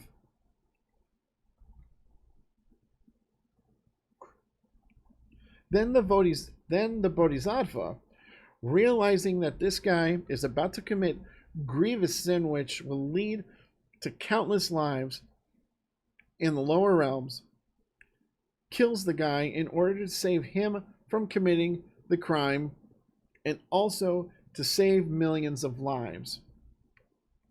In that case, is the Bodhisattva justified in doing so? Let us remember that in Buddhism, it is the intention or motivation of doing an act that is the key, and not the actual nature of the act itself. Thus, if the nature of an act is such that it is one of killing, then it is ultimately the motivation behind the act that counts. Hence, the Bodhisattva is justified in killing the madman because his intention was a pure one. Venerable Master Xi Yun explained more about intentions. Buddhism places an extraordinary degree of emphasis upon the intention behind a transgression. Owing to the differences in motive, manner, and result, breaking the same precept can be seen as different degrees of violation with varying forms of repentance. In this way, the Buddhist precepts represent a more thorough approach to jurisprudence. Alternatively, some actions which are considered crimes in the secular world may be seen as acceptable in Buddhism. For example, taking a life is inherently a crime, but one can also take a life to save lives. Even the Buddha, while he was practicing the Bodhisattva path in a previous life, killed one person so that he could save 100 people. It was actually 500, but Thus, we can see how the compassion of a bodhisattva expresses itself through the wisdom of skillful means. The author's final thoughts. You may disagree with me on some or all of this article, and that's okay. Just like the picture of the Dalai Lama above speaking with soldiers, everyone can receive the transmission of the Dharma and can practice being a Buddhist even as a soldier. In fact, we often neglect to remember that the Buddha, when he was a prince, was not only a member of the ruling caste, but also of the warrior caste, where he showed great skill in the warrior craft.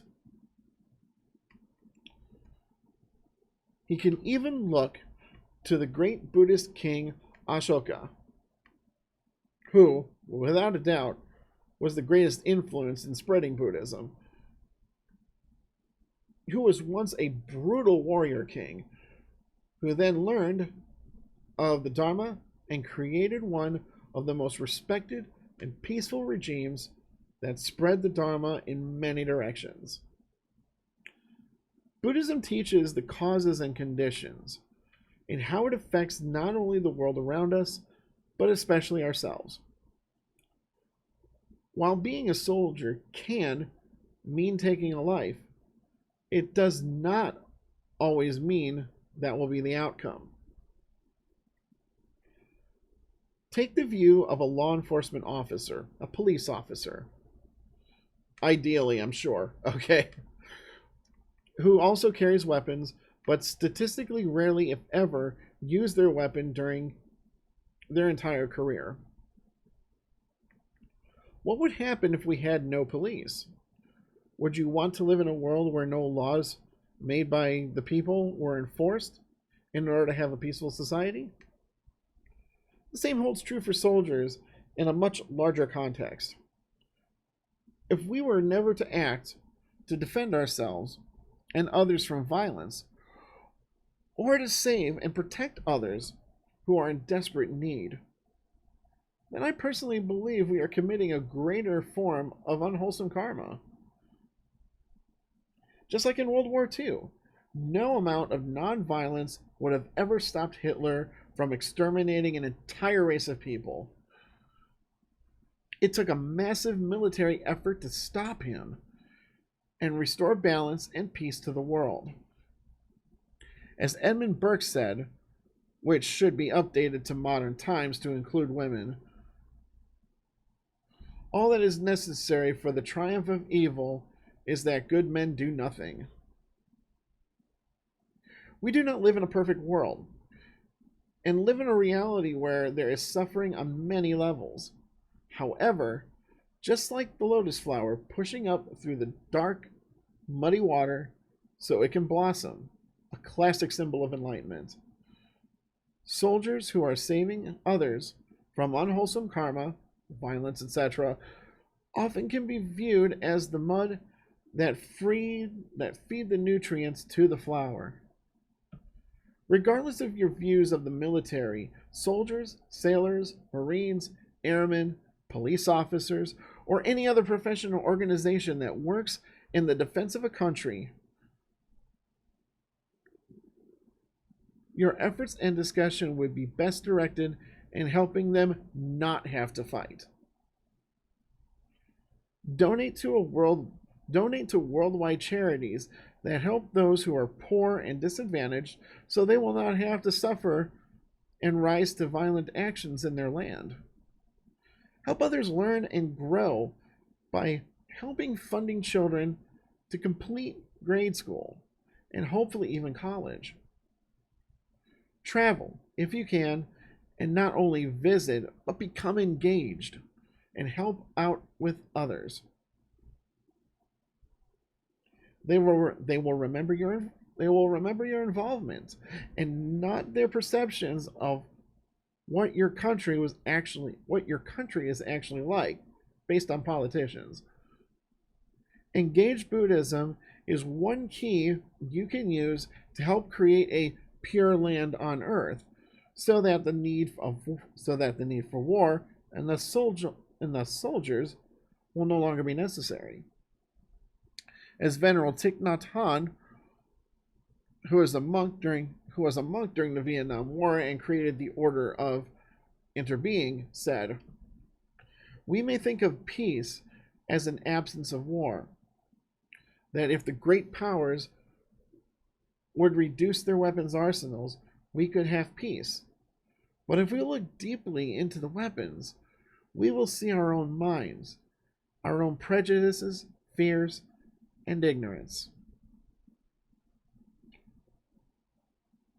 Yeah, but after this article published, there were quite a few more questions, comments, and continued concerns brought up that I'd like to address in one section here. Basically, the idea that the Buddhist practitioner can be in a profession that may kill is still a very sensitive and repulsive topic to many. There have been quite a few angles I've heard to still attack the thought that a Buddhist can be a soldier or a police officer, etc. My two Dharma teachers are Venerable Master Hsien Yun, who started a very large lay Buddhist group built on humanistic Buddhism, and Venerable Thich Nhat Hanh, who developed his teachings based on Venerable Master Hsien Yun, who famously created the Order of Interbeing and was friends with Reverend Dr. Martin Luther King during the Vietnam War. Venerable Thich Nhat Hanh lived in a world consumed by one of the deadliest wars of the 20th century, after World War II, of course, with much suffering, so I will deeply integrate his messages into this section. Venerable Master Hsien Yun went through 8 years of wars and conflicts, from violent revolutions to the Japanese invasion of China and more. He's seen and experienced massive suffering. He even had to sleep among the dead during a period of war.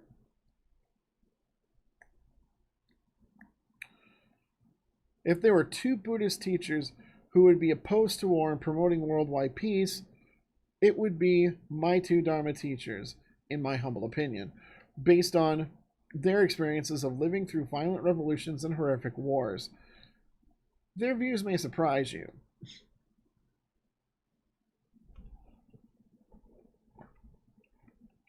So, knowing that these two were his teachers, okay, kind of explains why there are so many references to both of them, especially to Hsien Yun, and how he discusses karma. Not every teacher teaches karma the way that he's explaining it. So that's very important to know. Here are 5 things I'd like to explain. 1, the military is not perfect, nor are the people in it and who lead it. I've talked about this before in the article, but human beings make up the military and governments. This is both a good thing and a bad thing, of course. Great compassion can be shown, as well as unimaginable suffering. However, to criticize the military while letting other institutions off is extreme. Buddhists may look to their own religion for plenty of failings of humans. Remember, Buddhists, be they laypersons or monastics, are still human beings as well. Where Buddhists have attacked and killed other groups, sexual abuse by Buddhist monastics, and incorrect teachings by Buddhist monastics that lead to suffering, gender discrimination by both lay and monastic Buddhists, and much more. Yeah, there are still things that go on like that within the Buddhist community, unfortunately. If we apply the same logic to the military, that they are not perfect, then we must apply it to everything, and should even give and should even give up on Buddhism since that is not perfect. Of course, that is extremes, which is my point. As Buddhists, we follow the middle way through our lives, and military service is no different, as I explained earlier in this article. 2. Military spending does not equal brutal military force. Out of all the countries in the world, America spends the most money on their military, which really irks those opposed to war. But why is this? Historically, America has spent the least amount of money on their military and stayed out of conflicts worldwide numerous times. We learned in blood that this was a horribly disastrous view. Not only not having a strong military, supporting appeasement, and not wanting to get involved in others' conflicts led directly to 2 major world wars. Don't take my word for it. This is historical fact. Our military forces were pathetic. Our lack of interest in Europe's war led to millions of innocent lives being taken and countless suffering. Proactive engagement, to include battles/wars, would have drastically changed the outcome of both wars. We learned that lesson, and we are actively engaged worldwide nowadays due to the continuous lesson that we've learned. This does not mean, however, that every single thing America or other countries do is correct, perfect, and good. Even the American military will tell you that. For example, the Vietnam War was a largely political war that was born out of Americans' desire to support the colonial system after World War II. Both North Vietnam and South Vietnam, however, actually wanted to join, but it was opposed by America because France wanted to reinstitute the colonial rule over the country.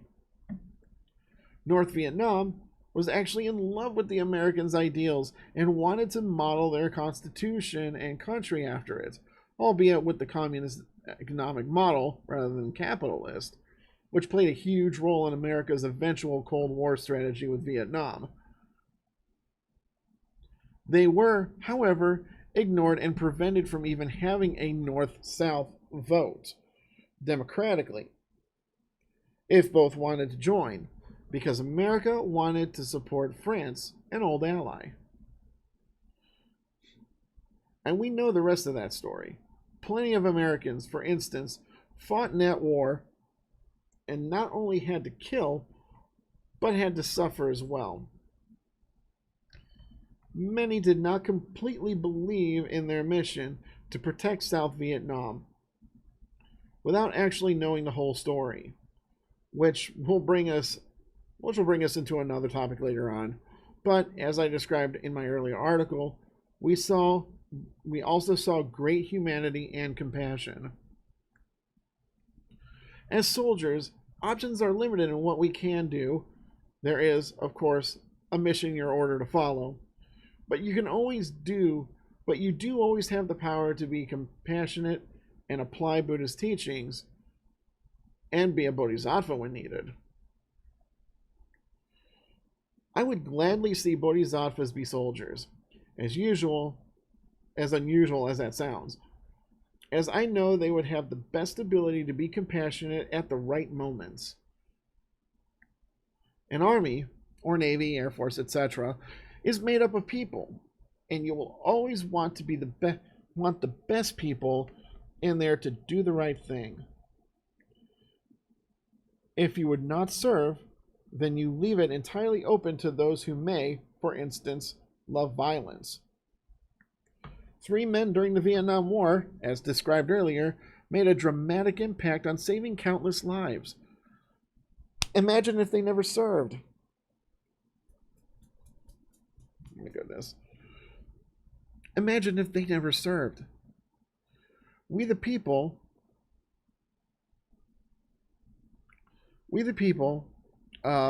like that. We We need people like that to always ensure balance, professionalism, compassion through the veins of any military. I'm sorry, I'm still trying to perfect my practice also. And you know,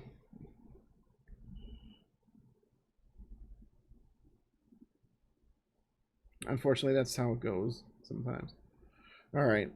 As Venerable Master Xing said, all wars are not equal, but how can the positives and negatives of war be ascertained?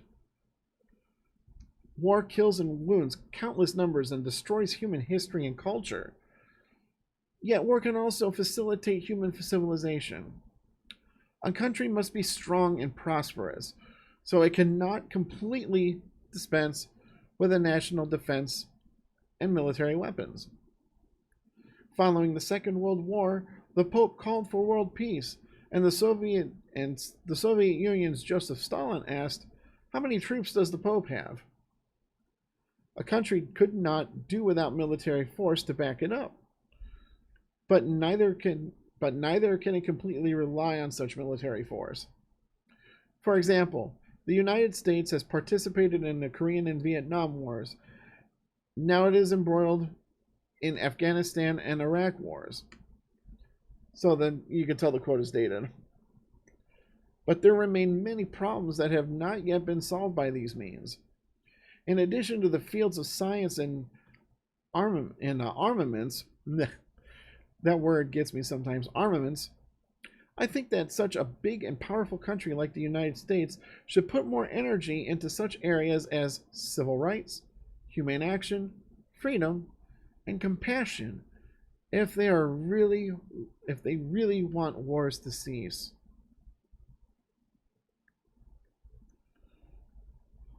And that is a good point he made to that end, to which the United States actually does participate in. The United States donates more aid worldwide than any other country in many ways. With a very visible USAID program that helps out worldwide. Could we do more? Of course. And that is for the voting population to push. It is a known fact that those who receive more education, the more education the better, such as college, are more likely to resist fascism and other factors that lead to conflicts. Boy, that sentence right there just hit home, but we're not going to get political right now.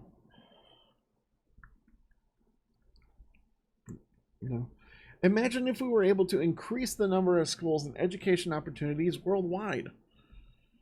Another known fact is that prosperity reduces wars and conflicts. We are experiencing massive worldwide peace due to being comfortable, as society is rich. Even if you don't think you are, you're probably living well compared to many decades or generations ago. Clearly written before the coronavirus. When society is not rich, conflicts arise for resources and greed. Thus, economic aid that the United States provides is very vital, as it helps ensure economic strength and countless people in countless countries worldwide who then lose the desire to create conflicts. The United States may donate the most aid, but they're thankfully not alone, as many other countries also contribute worldwide. We are all, of course, in this together as one worldwide village. The United States, along with NATO and other allies, may be the unofficial cop of the streets of this village, only because there are bullies lurking down some of the streets waiting for their chance. Even as I write this, an army of terror known as ISIS is creating untold suffering in Syria and Iraq, killing countless innocent people for a religious and greedy goal. Minority ethnic and religious groups are being forced to convert to ISIS's preferred form of Islam or die. Yet, America is doing nothing besides drone strikes if necessary for safety, and just now providing relief efforts. America often becomes timid in getting embroiled in conflicts, which is part of our country's DNA. Even though we are the unofficial worldwide cop, public desire to not get involved in yet another conflict is strong. To the determinant to the detriment of stopping genocides and suffering. This was the same thing that happened after America pulled out of Somalia in the early 90s, after the Black Hawk Down incidents, and didn't get involved in a massive genocide in Rwanda. If they were not so politically timid, we could have saved nearly 1 million people from ethnic cleansing. Non-military action allowed genocide to happen, plain and simple. I personally think there was a little more to do with that, but he is nonetheless correct, I think. 3. A Buddhist becoming a soldier isn't the issue, you are. Often I've seen Buddhists criticize a fellow Buddhist who went into the military profession. Often, this criticism happens in Western countries, with their known perceptions of what Buddhism is. Rather than in largely Buddhist countries. What is important to understand is that right livelihood is not really an individual choice, it's a collective one. While yes, we should be in a profession that helps us realize compassion, there is also often a lack of jobs and a need for those jobs and a need for those to be in jobs not considered right livelihood. Venerable Thich Nhat Hanh explains this well in his book Interbeing, which was his order and nonviolent mission born out of the Vietnam War. Suppose I am a school teacher and I believe that nurturing love and understanding in children is a beautiful occupation and an example of right livelihood. I would object if someone asked me to stop teaching and become, for example, a butcher. However, if I meditate on the interrelatedness of all things, I will see that the butcher is not solely responsible for killing animals. He kills them for all of us who buy pieces of raw meat, cleanly wrapped and displayed at our local supermarket. The act of killing is a collective one. In forgetfulness, we may separate ourselves from the butcher, thinking his livelihood is wrong, while ours is right. However, if we don't eat meat, the butcher wouldn't kill or would kill less. This is why right livelihood is a collective matter. The livelihood of each person affects all of us, and vice versa. The butcher's children may benefit from my teaching, while my children, because they eat meat, share some responsibility in the butcher's livelihood of killing. This is important because a soldier exists because there is an opposite force that wants to invade your country, take your resources, impose their will, etc. As we in Buddhism know, greed is the reason for wars and conflict in general. Just like the example of the butcher, if we as human beings are okay with the lack of absence or peace, safety and security in our country, then sure, we can get rid of our military. And in that case, we also allow plenty of suffering to happen, meaning we are okay with invasions, attacks, and other things that would create widespread suffering to achieve a moral goal.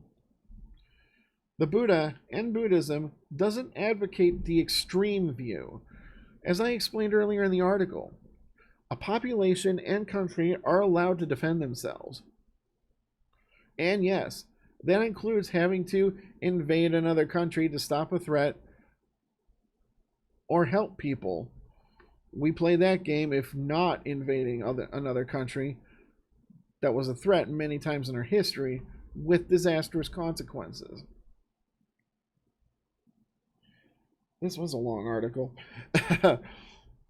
Venerable Master Xing Yun explains, Buddhism advocates peace, but from another angle.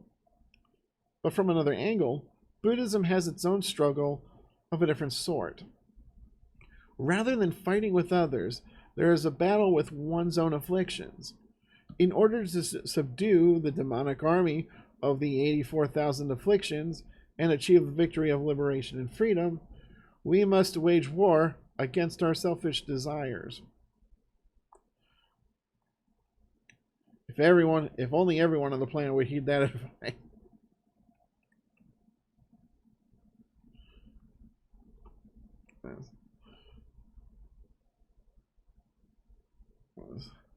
This also brings up how we can live in peace. With the exception of my military service, I never had to worry about being in a war zone during my entire life. This is because I live in the United States, which has a massive military that is too strong to oppose by most countries. Although in a nuclear age, what is really a too strong military when just a few ICBMs can destroy our country in under an hour? So we can easily look at Japan, who doesn't even have a military, but only a self-defense force. A military service isn't looked at as a good economic profession. And go, look at that. A country that from war and defeat rose to be peaceful and strong through economics rather than a military, and is powerful that way. But that greatly misses the point in history. Japan was forced not to have a military and relies entirely on the United States for safety and protection, although that has slowly changed for many decades. Because the United States was powerful, had many bases in the region and in Japan, other superpowers, namely China and then Soviet Union, didn't mess with Japan, who could easily pursue peaceful economic power. But they only were able to do that because someone protected them. And as we see nowadays, China and Russia are both once again asserting themselves as regional players, even challenging Japan. What if we were not there? The vacuum would quickly be filled by one of the two powers there, the Soviet Union. The Soviet Union wanted a piece of Japan, like they did Germany after World War II, and China as aggressive regional ambitions. It's much like at school, you can be skinny, weakly kid who loves to be at the library, but there is often always a bully or aggressive person filled with greed who wants to assert their power and will. If you have someone to protect you, then you can keep your peaceful ways because the bully knows that they don't have an easy vacuum to fill, and they have to fight to take power. If they think the person protecting you is less powerful, they may act upon it to see their chances. We know war always has repercussions. Even the world wars were born out of what the Buddhists said. For example, there was massive lingering hatred after Germany was forced to sign the Treaty of Versailles, which ended World War I, which led directly into World War II. And we saw how terrorism is born from hatred. As the Buddhists said in The middle-length disclosures. With desire as a root cause, kings will dispute with one another. Nationalities will dispute with one another. Countries will dispute with one another. Because of such conflict, they will come to hate one another, and they will take up various weapons to do harm to each other. The United Nations was born directly to end world wars, and a version of it was advocated well before the original world wars, but was never agreed upon, if only. And it succeeded. Have there been conflicts, wars, and battles? Yes, there has. But we have not had a world war since, even with more massively destructive weapons and armies at the disposal of governments. While the UN is only as powerful as it is allowed to be, it has no standing army, for instance, and pulls from its members to help. You often see where a powerful military such as the United States and NATO often comes in to truly end a devastating conflict where peace is not desired by the oppressive force causing violence. Yugoslavia in the early 90s is a perfect example.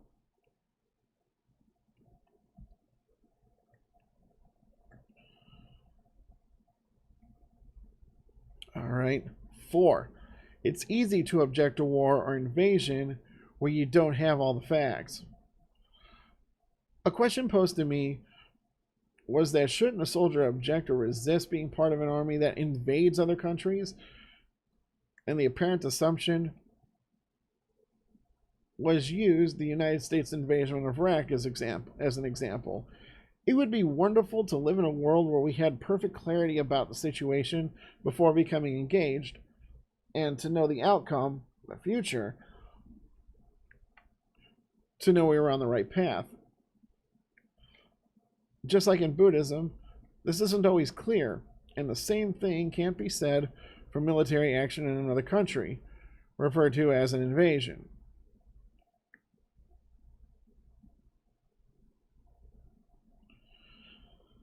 And I'm going to skip down a little bit because we are running out of time. 5. What about veterans? Those who have actually seen and been involved in war, specifically soldiers, have taken the most heavy tolls we have talked about in this article. After World War I, it was known as the Great War because it was believed to be the end of all wars due to how bloody and horrible it was. We know that didn't happen, sadly. Yet, we have seen veterans and active duty military members be the ones most promoting peace than anyone else. And why not? They are the ones who have the most karmic impact upon them than anyone else, and they know just how much unwholesome karma can come out of it. A Buddhist who never served can only be purely academic and theological in their adherence to war, whereas a Buddhist soldier truly knows the cost. If we look at Shakyamuni Buddha, he too fought in his way to awakening and enlightenment. Even though that was not a traditional war, it was still a battle he fought and won over delusion, attachment, and ignorance.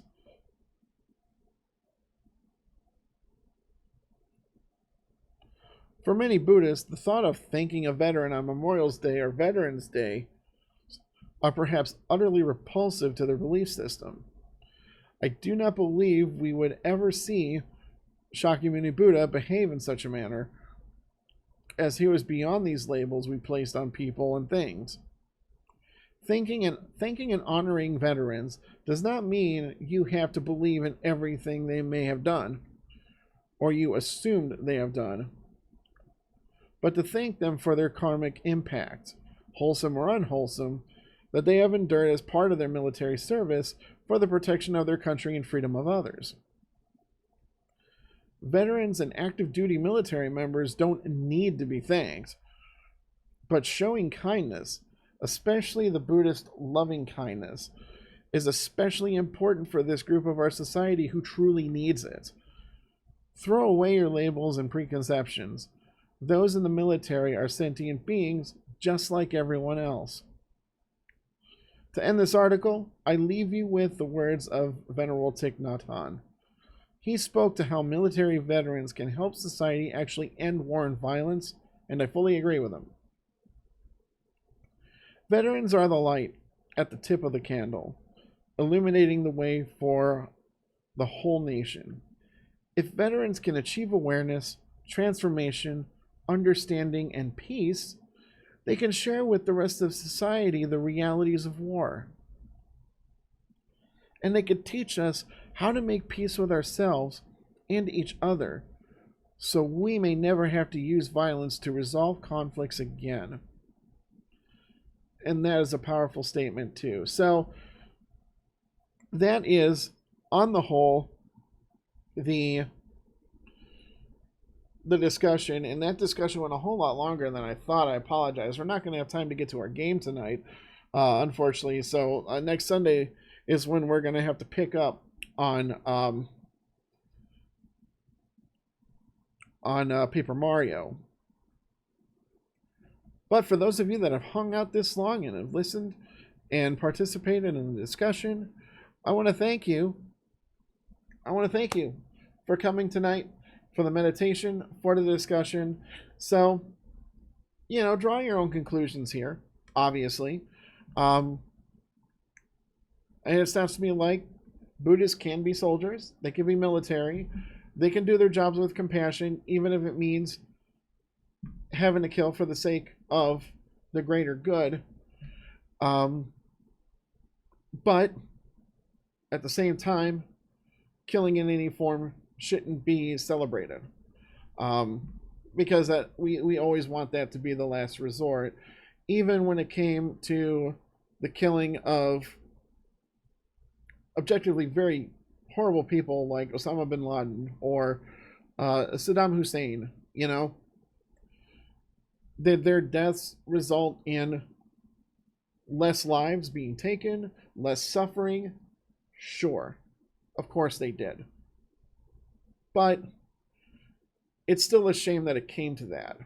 And it's still a shame that killing these men was the only way to end that mass suffering. So with that in mind, I do want to thank our veterans in the United States, our U.S. veterans here, our soldiers. Thank you again for your service. Thank you for taking on this heavy mantle of responsibility that comes with protecting us and having to make that decision, knowing that you're laying down your life and risking that for people like myself and everyone else in this country, and for taking on taking on that karmic responsibility, that habit energy, as my teacher Kaylin McAllister would put it, by adopting the habit energy that's involved in employing your duties with love and compassion, even if it means doing something that you would not normally do to save many others. So thank you for that. And thank you everyone else for coming in tonight to listen, to discuss, and all that fun stuff.